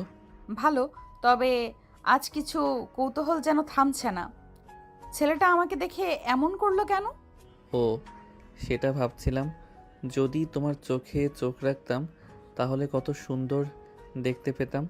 তুলি লজ্জায় ফোনটি মুখের কাছে নিয়ে গেল। কি বলছো তুমি? আবার মিষ্টি কথা বলছো? মিষ্টি কথা নয় আপু, সত্যি বলছি। আমি তোমার হাসি, তোমার চোখ, সব কিছু মনে রাখি। আমি চাই তোমার পাশে যেন আমরা একসাথে হেসে খেলে গল্প করি আর একে অপরকে অনুভব করি। তুমি জানো, এতদিন আমি ভাবতাম তুমি শুধু দুষ্টুমি করে আমার পেছনে ঘুরছো, কিন্তু আজ দেখছি তোমার কথায় সত্যি আমার জন্য কিছু অনুভূতি আছে। হ্যাঁ আপু, তুমি আমার জীবনের সবচেয়ে গুরুত্বপূর্ণ মানুষ। যখন তুমি হাসো আমার মন নরম হয়ে যায়। আমি চাই সব সময় তোমার জন্য থাকি, শুধু তোমার পাশে। আমি তোমার কথায় আছি ঈশান। তোমার জন্য আমার মনের ভেতরেও খোলা হয়েছে এমন কিছু যা শুধু তোমার জন্য। আমি জানি আপু, আর তাই আমি সব সময় চাই তোমার দিকে তাকাতে, তোমার হাত ধরতে, তোমার কথা শুনতে। আজ থেকে আমরা একে অপরের জন্য। নীরবতায় তারা একে অপরের হৃদয়ের কথা শোনে। রাতের অন্ধকারেও তাদের ভালোবাসা আলো হয়ে ঝলমল করছে। এটাই সেই মুহূর্ত যখন দুজন বুঝলো প্রেম মানে শুধু স্পর্শ নয়, মনে মনে অনুভব করা। সকালে ঈশানের মা রান্নাঘরে চা বসিয়েছিলেন। ঈশান ঘরে ঢুকতেই মা মৃদু কণ্ঠে বললেন, বাবা, আজ তো তার মৃত্যুবার্ষিকী। আমি ভুলিনি মা, ওকে কি আমি কখনো ভুলতে পারি? মা তার কাঁধে হাত রাখলেন, নিঃশব্দে সমর্থন জানালেন। মা, তুমি একটা কাজ করো, আজ কিছু আয়োজন করা হবে গরিব বাচ্চাদের জন্য। আমি নিজে গিয়ে তাদের খাইয়ে আসব। আর মাওলানা সহকারে আমি কবর জিয়ারত করতে যাব। ওর স্মৃতিতে কিছু শান্তি চাই। ঠিক আছে বাবা, আল্লাহ তোর চেষ্টার জন্য তৃপ্তি দিক। দুপুরের আলোতে ঈশান বের হয়। কবরস্থানে পৌঁছে সে ধীরে ধীরে মাটির ওপর বসে, হাত দিয়ে মাটিকে স্পর্শ করল। তুই আমাকে ছেড়ে চলে গেলে কিন্তু আমি তোর স্মৃতি নিয়ে বাঁচছি। তুই জানিস ছাড়া তোর আমার জীবন অসম্পূর্ণ। মাওলানা পাশে দাঁড়িয়ে নামাজের দিক নির্দেশনা দেয়। ঈশান তাদের সঙ্গে কিছুক্ষণ মোনাজাত করে। চোখে অশ্রু ধরে রাখতে পারছে না। তার ভেতরের কান্না নীরব, তার হৃদয় পুরোপুরি তার জন্য খোলা। কবরস্থানের পর ঈশান বের হয়। রাস্তার ধারে অপেক্ষা করছে গরিব বাচ্চারা। তাদের হাতে ব্যাগ থেকে খাবার তুলে দিয়ে এক একে তাদের খাওয়াতে শুরু করে। খাও ছোট্ট ভাইয়া, তোমাদের মুখে হাসি থাকা খুব গুরুত্বপূর্ণ। কি রে ঈশান, কেমন চলছে? বন্ধু, আজ একটু আবেগের দিন। কিছু স্মৃতি, কিছু ভালোবাসা আর কিছু মানুষের জন্য খুশি তৈরি করতে হবে। দুজন হারানো মানুষের স্মৃতিতে ভরা দিন, আবার অন্যদের জন্য ভালোবাসা ছড়ানো। এটাই ঈশানের শক্তি, ঈশানের পথ। আজও হারানো মানুষটি চাই সে বাজে ভালোবাসা দিয়ে। ভার্সিটির সকালটা আজ একটু অন্যরকম। সূর্যের আলোয় ক্যাম্পাসটা ঝলমল করছে, আর তার মাঝখানে তুলি আর ঈশান হাঁটছে পাশাপাশি। তুলির হাতে ঈশানের হাত, দুজনেই হাসছে নিঃশব্দে, যেন চারপাশে দুনিয়া থেমে আছে তাদের জন্যই। শোনো, আমি ভাবছি একটা নাম রাখা যায়, দুষ্টু প্রেমের জুটি। ওটা নাম নাকি শাস্তি? শাস্তি না, বাস্তব। তুমি তো দুষ্টু, আমি রাগী, পারফেক্ট জুটি, তাই না? রাগী ঠিকই, কিন্তু যখন হাসো তখন পৃথিবীর সব রোদ তোমার মুখে জমে যায়। এইসব মিষ্টি কথা শুনে আমি কিন্তু সিরিয়াসলি আরও প্রেমে পড়ে যাচ্ছি, জানো? আমার তো মনে হয় আমি অনেক আগেই পড়ে গেছি, শুধু তুমি বুঝোনি তখন। দুজনেই হাঁটতে হাঁটতে নদীর ধারে গেল। হালকা বাতাস তুলির চুল উড়িয়ে দিচ্ছে। ঈশান সেই চুল ঠিক করে দিল ধীরে। তুলির বুক ধকধক করে উঠল। তার মনে হচ্ছিল ঈশানের ছোঁয়াতেই যেন শান্তি, নিরাপত্তা, ভালোবাসা সব কিছু একসাথে লুকানো। ভার্সিটিতে সবাই এখন জানে তুলি আর ঈশান মানেই প্রেমের আলাদা সংজ্ঞা। ক্যান্টিনে ওরা পাশাপাশি বসে চা খায়। লাইব্রেরিতে বই পড়ার অজুহাতে একে অপরের চোখে হারিয়ে যায়। বন্ধুরা ঠাট্টা করে বলে, দেখছিস তুলি আপু এখন কেমন নরম মাখম হয়ে গেছে। আর ঈশানও এখন ক্লাসে মনোযোগ না দিয়ে শুধু ওর দিকেই তাকিয়ে থাকে। আমাদের ভালোবাসা নিয়ে কেউ কিছু বলবে না, এটা শুধু আমাদের, ঠিক আছে? তুমি আমার পাশে থাকলেই আমি পুরো পৃথিবী ভুলে যেতে পারি তুলি। আর আমি তোমার থেকে 1 ঘন্টা দূরে থাকলেই মনে হয় নিঃশ্বাস বন্ধ হয়ে যাচ্ছে। তাদের চোখে চোখ, নিঃশব্দে কথা বলে যায় হাজারো অনুভূতি। এটাই হয়তো ভালোবাসা, যেখানে কথা কম কিন্তু হৃদয়ের শব্দ সবচেয়ে জোরে শোনা যায়। বিকেলের হালকা আলো জানালা দিয়ে পড়ছে। ভার্সিটির ক্যান্টিনে আজ ভিড় কম। তুলি আর ঈশান এক কোণে বসে চা খাচ্ছে। তুলির চোখে আজ কৌতূহল। ওর মনে হয় এই ছেলেটাকে সে অনেক দেখেছে, জেনেছে, ছুঁয়েছে, তবু যেন একটা অংশ এখনও লুকানো। তুলি আস্তে করে বলল, একটা কথা বলো ঈশান, তুমি কখনো তোমার পরিবার নিয়ে কিছু বলো না কেন? ঈশান চুপ করে রইল কিছুক্ষণ। চায়ের কাপে ধোয়া উঠছে, আর সেই ধোয়ার ভেতর যেন হারিয়ে গেল তার মুখের হাসিটাও। কি আর বলবো তুলি, আমরা খুব সাধারণ মানুষ। সাধারণ মানুষ বলেই কি বলার কিছু থাকে না? বলো না, কে আছে তোমার পরিবারে? ঈশান একটু থেমে গভীর নিঃশ্বাস নিল, তারপর আস্তে বলল, শুধু মা। শুধু মা? আর কেউ নেই তোমার? বাবা ছোটবেলাতেই মারা গেছে, আর এক ভাই ছিল, সেও 1 বছর আগে মারা গেছে। তুলি হঠাৎ স্তব্ধ হয়ে গেল। চায়ের কাপে হাত রেখে তাকিয়ে রইল ঈশানের মুখের দিকে। কিভাবে মারা গেল ও? ঈশান কিছুক্ষণ চুপ করে রইল। তার চোখে এখন এক দৃষ্টি যা তুলি আগে কখনো দেখনি। দুঃখের, কিন্তু সেই দুঃখের আড়ালে লুকানো একটা ভয়ঙ্কর গোপন কিছু। আচ্ছা, বাদ দাও সেসব কথা। পুরনো কিছু স্মৃতি আছে যা মনে করলেই বুকটা ভার হয়ে যায়। তোমার পরিবারে কে কে আছেন? তুলি থেমে গেল কিছুক্ষণ, তারপর আস্তে বলল, আমাদের 3 জন, মা, আমি আর ছোট ভাই রুহান। বাবা বাইরে থাকেন, মাঝে মাঝে আসেন। ছোট ভাইটা অনেক দুষ্টু, তোমার মতো। ঈশান একটু হাসলো, কিন্তু সেই হাসিতে কোনো উচ্ছ্বাস নেই। তুলি বুঝতে পারল ওর হাসিটা কেমন যেন জোর করে তোলা। ঈশান, তুমি ঠিক আছো তো? তোমার চোখে এমন কেমন লাগে, যেন কিছু লুকাও সব সময়। ঈশান তাড়াতাড়ি মুখ ফিরিয়ে নিল। চায়ের কাপে আবার এক চুমুক দিল। তার কণ্ঠটা একদম নিচু, প্রায় ফিসফিসের মতো। সবাই কিছু না কিছু লুকিয়ে রাখে তুলি। কিছু গল্প আছে যেগুলো বললে সব কিছু বদলে যায়। আমি চাই না বদলাতে। তুলি চুপ করে তাকিয়ে রইল ওর দিকে। ওর চোখে মায়া, ভরসা, ভালোবাসা সব একসাথে জমে আছে। তুমি না বললেও হবে ঈশান, কিন্তু মনে রেখো আমি আছি তোমার পাশে। যে কষ্ট বলার মতো না, সেই কষ্ট আমি শুনতে পারবো। ঈশান একটু হেসে তাকালো ওর দিকে, তবে সেই হাসির পেছনে লুকিয়েছিল ভয়, রাগ আর একটা গভীর রহস্য। তুমি আমার জীবনে অনেক কিছু বদলে দিচ্ছ তুলি। শুধু ভয় পাই আর কিছু যেন না বদলায়। মানে? কিছু না, বাজে কথা বললাম। চলো একটু হাঁটি নদীর ধারে। তুমি না থাকলে মাথাটা কেমন গরম হয়ে যায়। কিছু না বলে উঠে দাঁড়ালো। তার চোখে এখনো প্রশ্ন, কিন্তু সে বুঝলো ঈশানের ভেতরে কিছু আছে যা হয়তো ওর ভালোবাসাকেও পরীক্ষায় ফেলবে একদিন। রাত প্রায় 10:30। বাইরে হালকা বৃষ্টি পড়ছে। জানালার কাছে টুপটুপ শব্দ। তুলি নিজের ঘরে বসে বই পড়ার ভান করছে, কিন্তু চোখটা বইয়ের পাতায় নেই। মনটা কোথাও অনেক দূরে, হয়তো সেই নদীর পাড়ে, হয়তো ঈশানের মিষ্টি কথার ভেতরে। মনে পড়ছে ঈশানের সেই মৃদু হাসি, তার চোখের ভেতরে লুকানো কোমলতা, আর সেইভাবে বলা, তুমি না থাকলে মাথা গরম হয়ে যায়। তুলি নিজের অজান্তে মুচকি হেসে ফেল। গাল লাল হয়ে উঠছে, চোখে এক অজানা ঝিলিক। নিজের হাত দিয়ে ঠোঁট ঢেকে ফেল, যেন হাসিটা কেউ না দেখে ফেলে। ঠিক তখনই দরজা ঠেলে রুমে ঢুকে পড়ল রুহান, চুল এলোমেলো, হাতে চিপসের প্যাকেট।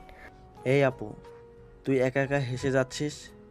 আমার তো মনে হচ্ছে তুই পাগল হয়ে গেছিস। কি? কোথায় হাসছি আমি? তুই ভুল দেখেছিস।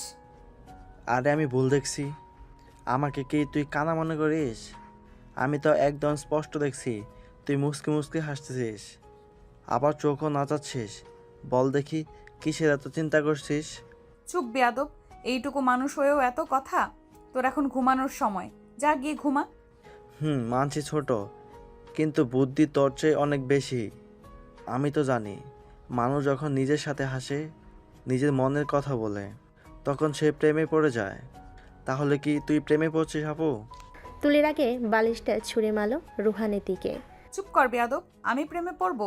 তুই কি সত্যিই দেখছিস নাকি? স্বপ্ন আমি দেখি না আপু, বাস্তব দেখি। আর আমি কিন্তু তোর মুখের সেই লজ্জা স্পষ্ট দেখছি। এভাবে কেউ হাসে না যদি মনে কিছু না থাকে। চুপ কর রুহান, না হলে তোর মোবাইলের পাসওয়ার্ড পাল্টে দেব। ঠিক আছে ঠিক আছে, বেশি রেগে যাচ্ছিস কেন? তবু বলে রাখি আপু, তুই যদি প্রেমে পড়ে থাকিস, আমি কিন্তু জানবো। আমি ছোট বটে, কিন্তু চালাকি আমার ডিএনএতেই আছে। এই বলে রুহান হেসে দৌড়ে বেরিয়ে গেল রুম থেকে। তুলি কিছুক্ষণ দাঁড়িয়ে রইল দরজার দিকে তাকিয়ে, তারপর আস্তে করে নিজের ঠোঁটে হাত রাখল। আবারও সেই মুচকি হাসিটা ফিরল মুখে। প্রেমে তো পড়েছি সত্যি ঈশান, কে না দেখলে এমন লাগে কেন? জানালার বাইরে বৃষ্টি থেমে গেছে, আকাশে পূর্ণ চাঁদ, আর তুলির মুখে নিঃশব্দে জ্বলে উঠল এক রোমান্টিক আলো। রাত তখন প্রায় 12টা ছুঁই ছুঁই। বাইরে হালকা ঠান্ডা হাওয়া বইছে। জানালার পাশে বসে তুলি ফোনটা হাতে নিয়ে তাকিয়ে আছে স্ক্রিনের দিকে। ঠিক তখনই মেসেজ ভেসে এলো তুলির ঠোঁট। কি করো জান? বসে আছি, তোমার কথাই ভাবছিলাম। আমার কথাই ভাবছিলে? এত রাতে ঘুমাওনি কেন? ঘুম আসে না, শুধু তোমার কথাই মাথায় ঘুরছে বারবার। আমারও তাই জান, তোমার ছাড়া যেন কিছুই ভালো লাগে না। তুলি ঠোঁটে হাসি ফুটে উঠল, তারপর আস্তে বলল, তুমি একবারও ভাবো না আমি তোমাকে কত মিস করি? ভাবি যান, কিন্তু মন চায় সামনে বসে তোমার চোখের দিকে তাকিয়ে বলি আমি তোমায় খুব ভালোবাসি। তুলি ফোনটা বুকের কাছে চেপে ধরল, তার চোখের কোণে হালকা জল জমল, ভালোবাসার পরশে ভেজা হাসি। তুমি জানো আমি ভাবতাম ভালোবাসা এত কোমল হয় না, কিন্তু তোমার সাথে থাকলে মনে হয় পৃথিবীটাই মিষ্টি হয়ে গেছে। আমারও তাই জান, তোমার হাসিটা দেখলেই মন শান্ত হয়ে যায়। কেমন যেন মনে হয় যত কষ্ট আছে সব তোমার এক চাহনিতেই হারিয়ে যাবে। তারা দীর্ঘক্ষণ কথা বলল হেসে, অভিমান করে, আবার মিষ্টি মিষ্টি জান বলে ডেকে। রাত অনেকটা গড়ালো। ঈশান বলল, জান, আকাশে চাঁদটা দেখেছো? আজ যেন আমাদের মতোই হাসছে। তুলি জানালার দিকে তাকিয়ে বলল, ও চারটা আমাদের সাক্ষী থাকবে। আজ থেকে যতদিন আমরা থাকবো ঠিক ততদিন।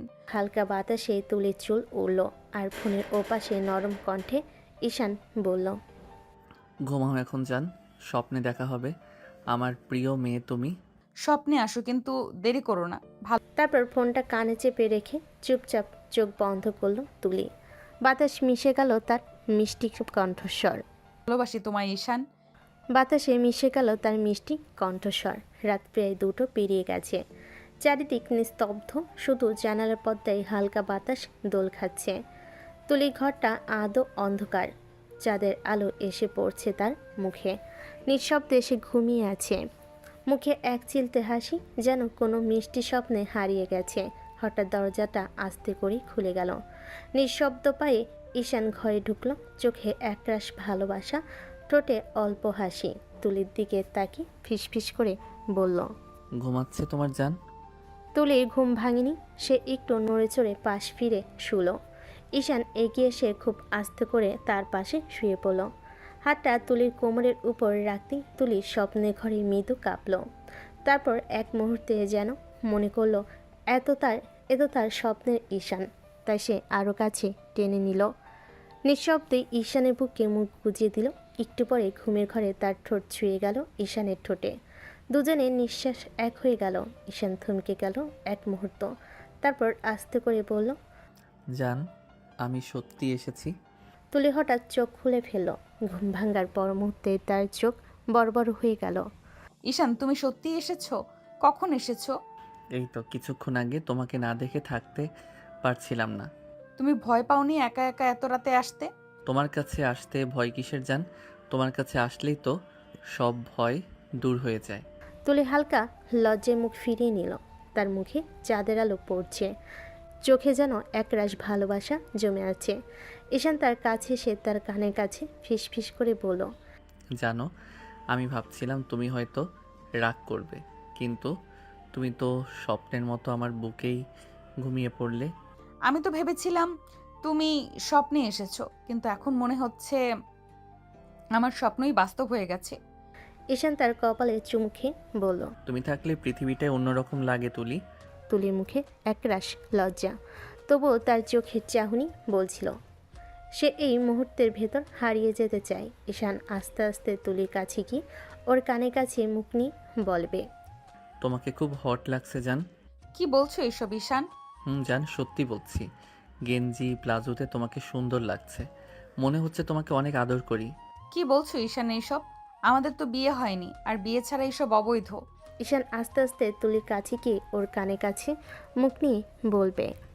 ঈশান আর তুলির কোনো কথা শুনে না, তুলির ঠোঁটে ঠোঁট ডুবিয়ে দিল। চমকে উঠে বিছানায় পড়ে গেল ঈশান, পড়ল তুলির গায়ের উপর। দুজনের শরীর হালকা কেঁপে উঠল। ঈশান পাগলের মতো কিস করে যাচ্ছে তুলিকে। তুলি ঈশানকে থামানোর চেষ্টা করছে, কিন্তু কিছুতেই পারছে না। ঈশান এক এক করে তুলির সারা শরীরে চুমু দিতে লাগলো। তুলি কাঁপা কাঁপা কণ্ঠে বলল, ঈশান প্লিজ থামো, এসব ঠিক না। আমি তোমাকে ভালোবাসি জান, আর ভালোবাসার কাছে সবই ঠিক। এ বলে ঈশান তুলির ঠোঁট আবারও আঁকড়ে ধরল। তুলি চেয়েও কিছু করতে পারল না। ঈশান আস্তে আস্তে ডুবে যেতে থাকলো তুলির ভালোবাসায়। রাত অনেক গভীর। ঈশান তুলিকে বুকে জড়িয়ে রেখেছে। তুলি বলল, এটা তুমি কিভাবে করলে ঈশান? লোকে জানলে কি বলবে? কেউ কিছু জানবে না জান, আমরা তো একে অপরকে ভালোবাসি। একজন আরেকজনকে বিয়ে করব, তাহলে এত ভয় পাচ্ছ কেন তুমি? জানি না ঈশান, কিন্তু ভয় লাগছে আমার। ঈশান তুলিকে একটু শক্ত করে জড়িয়ে ধরল, তারপর ঠোঁটে জোরে করে একটা চুমু খেয়ে বলল, ভয় পেও না, আমি আছি তো। তোমাকে সকল বিপদ থেকে আগে রাখবো আমি। আমি জানি জান, তুমি আমাকে আগলে রাখবে। এই জন্যই তো আমি তোমাকে এত ভালোবাসি। ঈশান তুলিকে আবার জড়িয়ে ধরল। আস্তে আস্তে তুলি ঠোঁটে আবার ঠোঁট ডুবিয়ে দিল, তারপর আবার ভালোবাসার রাজ্যে হারিয়ে গেল। কয়েক সপ্তাহ হলো তুলি যেন আগের মতো হাসে না, চোখে নিচে হালকা কালচে দাগ, সারাক্ষণ চিন্তিত মুখ, ফোনটা হাতে নিয়ে বারবার স্ক্রিনের দিকে তাকায়। ঈশানের নামটা দেখা যায় না কোথাও। একসময় যে ছেলেটা দিনের শুরু থেকে রাত পর্যন্ত একটানা তুলির সঙ্গে কথা বলতো, এখন সেই ছেলেটাই অজানা অজুহাতে দূরে সরে যাচ্ছে। তুলির বুকের ভেতরটা কেমন যেন হাহাকার করে ওঠে প্রতিদিন। কেন এমন করছে ঈশান? আমি কি কিছু ভুল করেছি? এই প্রশ্নগুলো যেন মাথার ভেতর ঝড় তোলে বারবার। সেদিন বিকেলে ভার্সিটির ক্যাম্পাসে হালকা বাতাসে বইছিল, সবাই গ্রুপে বসে গল্প করছিল। তুলি একটু দূরে বেঞ্চে বসে ফোনে তাকিয়েছিল, কিন্তু মনটা অন্য কোথাও। হঠাৎ দূর থেকে ঈশানকে দেখতে পেল। ওর মুখে একদম সে হাসিটা নেই যা তুলি ভালোবাসে। তুলি উঠে দাঁড়ালো, ধীরে ধীরে এগিয়ে গেল ওর দিকে। ঈশান, ওহ তুলি, কেমন আছো? তুমি তো আজকাল দেখা দাও না, ফোন ধরো না, এমনকি মেসেজের রিপ্লাই দিতেও দেরি করো। কি হয়েছে বলো তো? আমাকে ইগনোর করছো কেন? ঈশান একটা ছোট্ট নিঃশ্বাস ফেল, কপালে চুলে হাত চালিয়ে বলল, তুমি ভুল বুঝছো রে, আমি একটু ব্যস্ত আছি এই কদিন, কিছু প্রজেক্ট, কিছু কাজ। না ঈশান, আমি ভুল বুঝছি না। আমি তোমার চোখে সেই আগের আলোটা পাই না, তোমার কথায় আগের উষ্ণতা নেই। তুমি আগের মতো আমার সঙ্গে সময় কাটাও না, হাসো না, কথা বলো না। তুমি বদলে গেছো। ঈশান একটু চুপ করে রইল, তারপর ঠান্ডা গলায় বলল, সব সময় তো একরকম থাকা যায় না তুলি, কিছু সময় নিজের মতো থাকতে হয়। তুলির বুকটা হঠাৎ ভারী হয়ে গেল, চোখে পানি চলে এলো। নিজের মতো থাকলে আমায় ভুলে যেও না ঈশান। আমি কিন্তু তোমার মতো না, আমি পারি না তোমাকে ছাড়া থাকতে। ঈশান তাকিয়ে রইল তার দিকে, কিন্তু কোনো উত্তর দিল না, শুধু বলল, আমি পরে কথা বলবো, একটু কাজ আছে। তুলি কিছু বলতে চেয়েও থেমে গেল, চোখের কোণ বেয়ে নেমে এলো অশ্রু। সেই রাতে তুলি ফোনে স্ক্রিনে তাকিয়েছিল অনেকক্ষণ। অনলাইন দেখলো, ঈশানের রিপ্লাই নেই। সে লিখল, ঈশান, তুমি কি সত্যিই আমার থেকে দূরে চলে যাচ্ছ? একটু পরেই দেখলো সিন, কিন্তু কোনো রিপ্লাই নেই। তুলির চোখ ভিজে গেল, সে ফোনটা বুকে চেপে চুপচাপ ফিসফিস করে বলল, তুমি জানো না ঈশান, তোমার একটুখানি সময় না পেলে আমি কেমন শূন্য হয়ে যাই। তারপর সে বারান্দায় গিয়ে দাঁড়ালো, চাঁদের আলোয় ভিজে থাকা আকাশের দিকে তাকিয়ে বলল, তুমি যদি সত্যি ব্যস্ত থাকো, অন্তত একবার বলো তুমি এখনো আমাকে আগের মতো ভালোবাসো। আমি শুধু সেটাই শুনতে চাই। বাতাস কেমন হালকা শব্দ তুলল, যেন সান্ত্বনা দিতে চাই, কিন্তু তুলির বুকের ভেতরটা তখন নিঃশেষ হয়ে যাচ্ছে ধীরে ধীরে।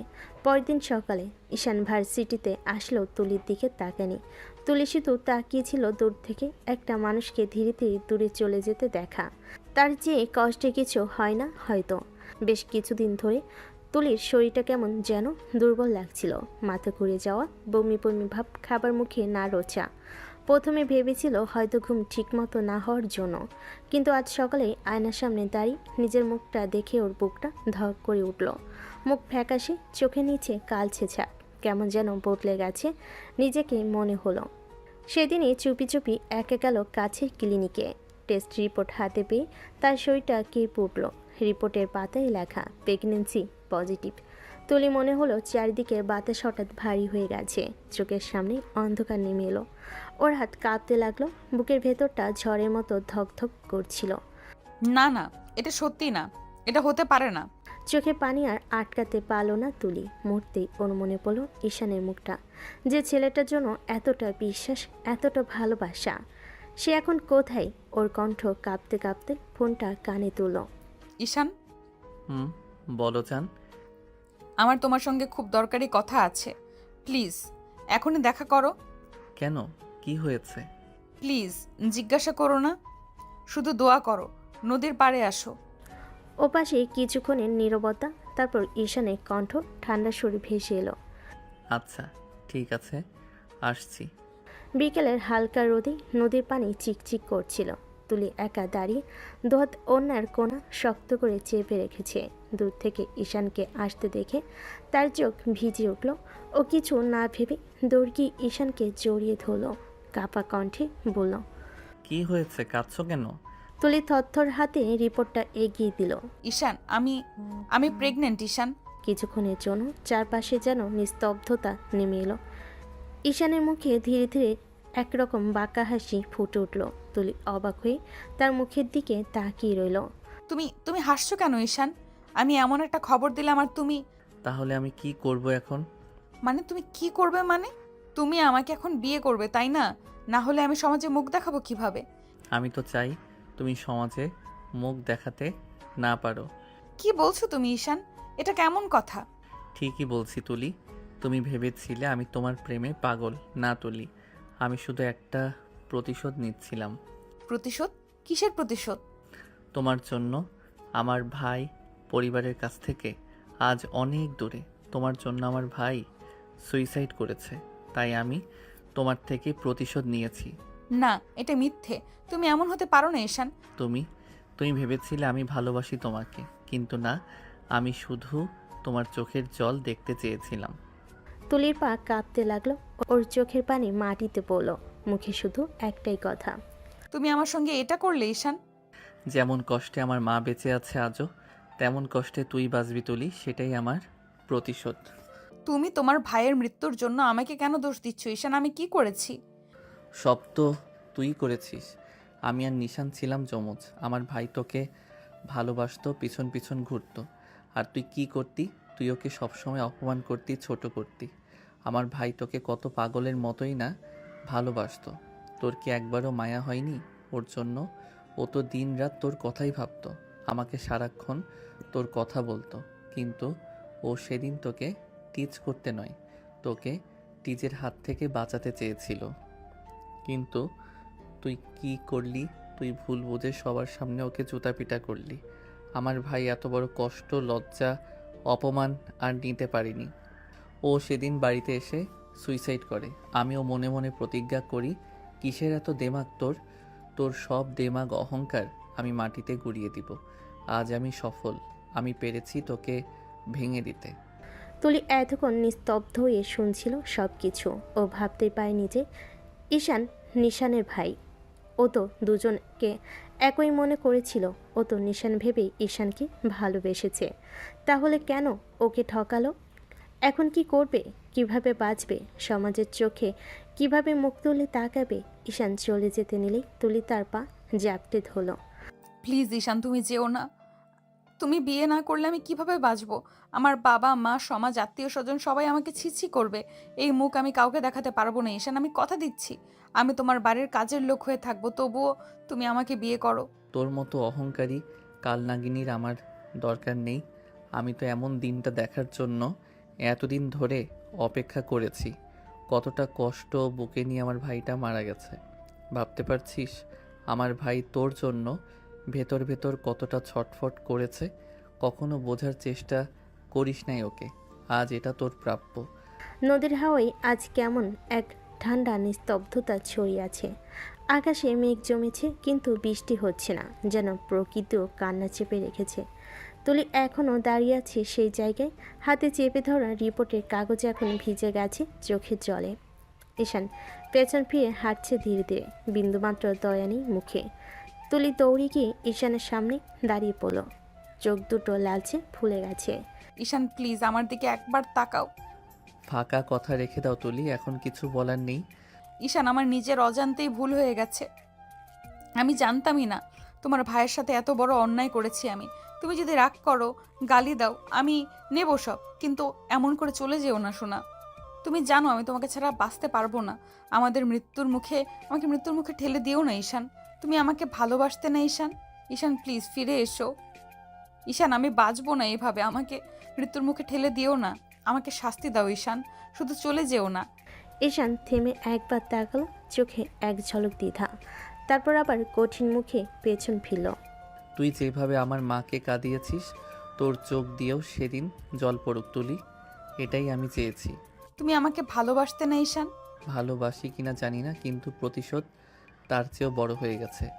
তারপর আর একবারও পেছনে না তাকিয়ে চলে গেল ঈশান। তুলি মাটিতে বসে পড়ল।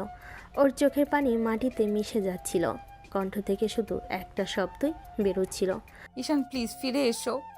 কিন্তু নদীর ওপার থেকে কেবল বাতাসের শস্য শব্দ ভেসে এলো। তুলির চারপাশ অন্ধকারে ঢেকে গেল। একটা মেয়ের হৃদয় ভাঙার শব্দ নিঃশব্দে হারিয়ে গেল রাতের আকাশে।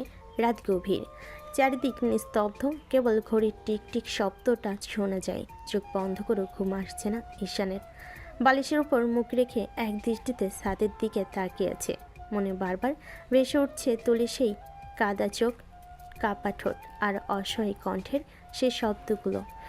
ঈশান আমি বাঁচবো না এভাবে, আমাকে মৃত্যুর মুখে ঠেলে দিও না। ঈশান কপাল চেপে ধরল, মাথার ভেতর যেন এক ঝড় বইছে। আমি কি ঠিক করেছি? একটা মেয়েকে এমন অবস্থায় একা ফেলে আসা, এটা কি সত্যি আমার প্রতিশোধ? চোখের সামনে ভেসে উঠল তুলির মায়া মেশানো মুখ। তার ঠোঁট কাঁপছে, চোখে জল জমে আছে। তবু ও বলেছিল, আমাকে শাস্তি দাও ঈশান, শুধু চলে যেও না। না না ঈশান, তুই দুর্বল হবি না, তুই ভুলে যাবি না ও কি করেছিল। কিন্তু পরক্ষণেই তার বুকের ভেতর যেন কেউ পাথর চেপে বসে। প্রতিশোধ নিতে গিয়ে কি আমি নিজের বিবেকটাই হারিয়ে ফেলেছি? চোখ বন্ধ করতে তুলির মুখ ভেসে ওঠে আবার, হাসি মিশ্রিত মুখ। একসময় যে মুখ হেসে সুখ খুঁজছিল, এখন সেই মুখে এসে কান্না দেখছে। ঈশান ধীরে ফিসফিস করে, তুলি, আমি চেয়েছিলাম তোমার চোখে জল দেখতে, কিন্তু এখন আমার বুকেই সেই জল ঝরছে। আমি মনে হয় অভিনয় করতে করতে তোমার প্রেমে পড়ে গেছি। এক মুহূর্তের জন্য ওর চোখ বেয়ে ফোঁটা জল গড়িয়ে পড়ে বালিশে। ও বুঝতে পারে না ও কাঁদছে নিজের জন্য নাকি তুলির জন্য। না, এখনই না, কিছুদিন কষ্ট পাবো, তারপর আমি সব ঠিক করে দেব। এই বলে চোখ বন্ধ করে ঘুমানোর চেষ্টা করে ঈশান, কিন্তু ঘুম আসে না। আর অন্যদিকে তুলির ঘরটায় বাতি নিভে আছে, শুধু জানালার ফাঁক দিয়ে চাঁদের আলো এসে তুলির মুখে পড়ে। ওর চোখে নিচে শুকনো অশ্রুর দাগ।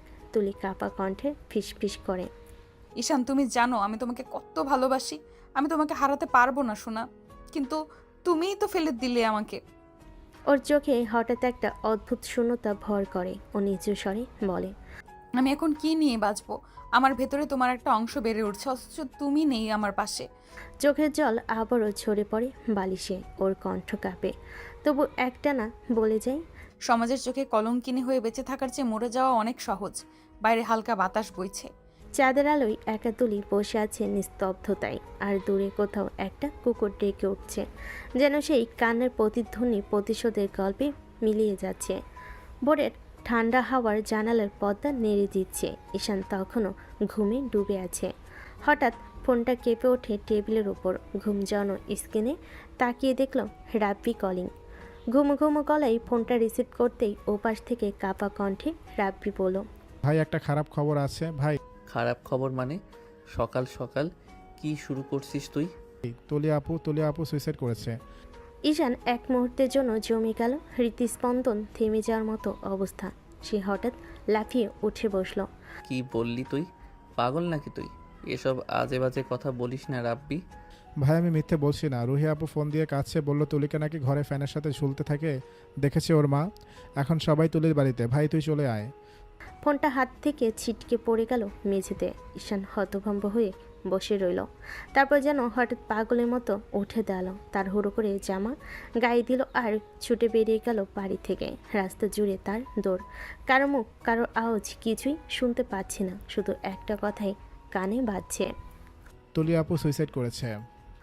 তার নিঃশ্বাস ভারী হয়ে যাচ্ছে। বুকের ভেতর যেন কেউ লোহার হাতুড়ি দিয়ে আঘাত করছে।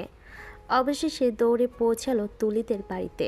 চারপাশে মানুষের ভিড়, কান্নার শব্দে বাতাস ভারী। ঘরে ঢুকে ঈশান হোঁচট খেয়ে থেমে গেল। সাদা চাদরে ঢাকা তুলির নিথর দেহটা মাটিতে রাখা, মুখটা ফ্যাকাশে, ঠোঁটে হালকা নীল ছায়া, চোখ দুটো বন্ধ, যেন একটু পরে জেগে উঠবে। ঈশান এগিয়ে গিয়ে হাঁটু গেড়ে বসে পড়ল। কাপা হাতে তুলির মুখ থেকে চাদর সরিয়ে বলল, জান আমি এসেছি, ওঠো না প্লিজ, চোখ খুলো, একবার, শুধু একবার তাকাও আমার দিকে। কোনো সাড়া নেই। নিস্তব্ধতা যেন তার বুকের ভেতর ছুরি মেরে গেল। সে কাপা গলায় ফিসফিস করে বলল, আমি তো শুধু একটু প্রতিশোধ নিতে চেয়েছিলাম জান, একটু কষ্ট দিতে চেয়েছিলাম তোমাকে। আমি ভাবিনি তুমি এতটা ভেঙে পড়বে। আমি তো ভেবেছিলাম কয়েকদিন পর সব ঠিক করে দিব। তুমি আমাকে ক্ষমা করার সুযোগটাও দিলে না কেন জান? তার গলা ভেঙে কান্না আসলো। সে তুলির নিথর হাত দুটো নিজের হাতে চেপে ধরল। আমি তোমাকে ভালোবাসি জান, শুনতে পাচ্ছ না? আমি সত্যিই তোমাকে ভালোবাসি। আমি তোমার মতো কাউকে জীবনে পাইনি, পাবো না। আমি বোকা ছিলাম জান, ভয়ানক বোকা। তার চোখে পানি ঝরতে লাগলো। তুলির মুখে বাইরে থেকে কেউ চিৎকার করে বলল, ঈশান বের হও, মেয়েটা মারা গেছে, এখন কিছু করা যাবে না। তুমি ফিরে আসো তুলি, আমি তোমাকে নিয়ে আবার শুরু করব। আমি বিয়ে করব তোমাকে, সবাইকে জানাবো তুমি আমার বউ। শুধু চোখ খুলে একবার হাসো প্লিজ। চাঁদের ওপর ফোঁটা ফোঁটা পানি পড়ছে। ঈশানের চোখের অশ্রু, আর পাশে পড়ে আছে তুলির একটা চিঠি, তাড়াহুড়ো করে লেখা, চোখের জলে ভেজা কাগজে লেখা কয়েকটি লাইন। ঈশান, আমি জানি তুমি এখন আমাকে ঘৃণা করো, কিন্তু আমি তোমাকে এখনো ভালোবাসি। আসলে ঠিক তোমাকে নয়, সেই ছেলেটাকে যে আমার পেছন পেছন সব সময় ভালোবাসি ভালোবাসি বলতো। আমি তো তোমার প্রেমে পড়েছিলাম, আমি তো জানতামই না তুমি সে। আমি তো তাকে মনে করি তোমাকে ভালোবেসেছিলাম ঈশান। আমি তোমাকে খুব ভালোবেসেছিলাম। তুমি আমার রাগ, আমার অভিমান, আমার সব কিছু। আমার মধ্যে যদি কোনো ভুল থেকেও থাকে, বিশ্বাস করো আমি তোমারই ছিলাম, তোমারই আছি। হয়তো এবার শান্তি পাবে তুমি, কারণ আমি আর এই পৃথিবীতে থাকবো না। তুমি নিশ্চয়ই খুব খুশি হয়েছো, তাই না? তুমি তো চেয়েছিলে আমি পৃথিবীতে কলঙ্কিনী হয়ে বেঁচে থাকতে না পেরে ধুকে ধুকে মরে যাই। দেখো, আমি সত্যিই কলঙ্কিনী হয়ে বাঁচতে পারলাম না। আসলে পৃথিবীতে সবচেয়ে বড় কষ্টের ব্যাপার এটাই, সন্তানের আসার খবর শুনেও পৃথিবীর কাউকে জানাতে না পারাটা। আমার দম বন্ধ হয়ে যাচ্ছিল ঈশান। আমার মনে হচ্ছিল সবাই আমার সন্তানকে বলতো তোর বাবা নেই, তোর মা নষ্টা। আমি এটা কি করে সহ্য করতাম ঈশান? কিছুতেই সহ্য করতে পারতাম না, কারণ আমি তো ভালোবেসেছিলাম, বিশ্বাস করেছিলাম। হয়তো আমার কপালে ভালোবাসাটাই লেখা ছিল না, লেখা ছিল কারো প্রতিশোধ। হয়তো ভালোবাসা না, প্রতিশোধের অংশ হলাম আমি। তুমি ভালো থেকো ঈশান, আমি চাই তুমি সারা জীবন ভালো থাকো। শুধু এই প্রতিশোধের অংশটাতে মন থেকে মুছে ফেলো। ঈশান চিঠিটা বুকে চেপে নির্বাক হয়ে গেল। তার চোখের ভেতর এখন শুধু একটাই চাওয়া, আর একবার যদি সময়টা ফেরানো যেত, আমি তোমার পায়ে ধরে ক্ষমা চাইতাম জান। কিন্তু তুমি আমাকে সেই সুযোগটাও দিলে না। আমি সত্যি পাপিষ্ঠ, বড় পাপিষ্ঠ। কারো ভালোবাসা পাওয়ার যোগ্য নই আমি। তাই তো আমাকে একা করে দিয়ে চলে গেলে তুমি। 5 বছর পরে বাতাসে আজ হালকা শীতের পরশ, চারিদিকে নিস্তব্ধ, শুধু শুকনো পাতার মৃদু শব্দ। পূর্ণ কবরস্থানের গেটের সামনে থেমে গেল ঈশান। সঙ্গে আছে তার স্ত্রী আনিকা, দুজনের হাতে সাদা ফুলের তোড়া। পথটা পেরিয়ে ঈশান ধীরে ধীরে এগিয়ে গেল সেই পরিচিত জায়গার দিকে। পাশাপাশি দুটি কবর, একটিতে ছোট্ট পাথরে লেখা তুলি রহমান 1999 থেকে 2020, আরেকটিতে লেখা নিশান ইসলাম, ঈশানের যমজ ভাই, 2000 থেকে 2019। দুটো কবরের মাঝখানে দাঁড়িয়ে ঈশান হাঁটু গেড়ে বসলো। হাতে থাকা ফুলগুলো দুটো কবরে আলতো করে রাখলো, তারপর নিঃশব্দে মাটি ছুঁয়ে বলল, তোমরা দুজনেই আমার জীবনের সবচেয়ে প্রিয় মানুষ ছিলে জানো তো। কিন্তু দেখো ভাগ্যের কি পরিহাস, তোমরা কেউই আজ আমার জীবনে নেই। তার কণ্ঠ ভারী হয়ে গেল। শীতল বাতাসে তার নিঃশ্বাস জড়িয়ে কাঁপছে। আনিকা পাশে দাঁড়িয়ে চুপচাপ তাকিয়ে রইল ঈশানের দিকে, তারপর ধীরে ধীরে বলল, তুমি এখন ওদের খুব ভালোবাসো তাই না ঈশান? ঈশান কিছুক্ষণ চুপ থেকে মৃদু হাসলো, চোখের কোণে জমে থাকা জল মুছে ফেল। হ্যাঁ ভালোবাসি, হয়তো সারা জীবন ভালোবাসবো। তাদের কথা একদিন না ভাবলে মনে হয় আমার জীবনটা অসম্পূর্ণ। মনে হয় আমার ভেতরে কিছু একটা শূন্য পড়ে আছে। আনিকার চোখে হালকা কষ্টের ছায়া, নরম কণ্ঠে বলল, আর আমি, আমাকে ভালোবাসো না তুমি? ঈশান তাকালো ওর চোখের দিকে, তারপর আলতো করে আনিকাকে কাছে টেনে নিল। তুমি তো আমার জীবনে ফিরে আসা মানে বেঁচে থাকার কারণ। ওরা চলে যাওয়ার পর তুমি না এলে আমি হয়তো আজ বেঁচে থাকতাম না। আনিকা, মাও চলে গেছে 1 বছর হলো, সব কিছু হারিয়ে ফেলেছি আমি। তুমি না থাকলে আজ আমার পৃথিবীটা একেবারে ফাঁকা হয়ে যেত। আনিকার চোখে জল এসে গেল। ঈশান ওর কপালে চুমু খেয়ে বলল, আমি এখন শুধু তোমার জন্যই বাঁচি। কিন্তু আমার হৃদয়ের গভীরে কিছু স্মৃতি আছে, কিছু মুখ আছে যেগুলোকে আমি কোনো দিন মুছে ফেলতে পারবো না। তারা আমার দুঃখ, আমার অপরাধ বোধ, আমার ভালোবাসার অংশ হয়ে গেছে। দুজনেই নিঃশব্দে দাঁড়িয়ে রইল দুই কবরের পাশে। বাতাসে হালকা ফুলের ঘ্রাণ, পাখির মৃদু ডাক, আর সেই অদ্ভুত নিস্তব্ধতা, যেন তুলি আর নিশান এখনো ঠিক পাশেই আছে। আনিকা ঈশানের হাতটা ধরল। ঈশান মাটির দিকে তাকিয়ে আসতে বলল, তুলি, নিশান, তোমরা শান্তিতে থেকো। আমি এখনো প্রতিদিন তোমাদের কথা ভাবি। আর জানো, তোমরা না থাকলে আমি আজ এতটা বুঝতে পারতাম না ভালোবাসা মানে আসলে কি। হালকা বাতাস বয়ে গেল, তুলি কবরের উপর রাখা ফুলের পাপড়িগুলো উড়ে গেল ঈশানের হাঁটু ছুঁয়ে। সে মৃদু হেসে বলল, বুঝতে পারছি তুমি রাগ করনি জান, তুমি এখনো আমার কাছে আছো অন্য রূপে, অন্য আলোয়। তারপর হাত রেখে প্রার্থনা করলো। চোখ বেয়ে গড়িয়ে পড়ল এক ফোঁটা অশ্রু, যেন ঈশানের মনে আবার প্রিয় দুজনের ছবি ভেসে উঠল। ঈশান মুচকি হেসে মনে মনে বলল, তোমরা চিরদিন আমার হৃদয়ে আছো, থাকবে যতদিন আমার নিঃশ্বাস আছে। ভালো থেকো। তো দর্শক, আজকের গল্পটির থেকে এখানেই বিদায় নিচ্ছি। আর অপেক্ষা করুন পরবর্তী গল্পের জন্য। সেই পর্যন্ত ভালো থাকবেন এবং লাইক, কমেন্ট, শেয়ার করে আমাদের সাথেই থাকুন। আর নতুনরা কিন্তু সাবস্ক্রাইব করতে ভুলবেন না। আল্লাহ হাফেজ।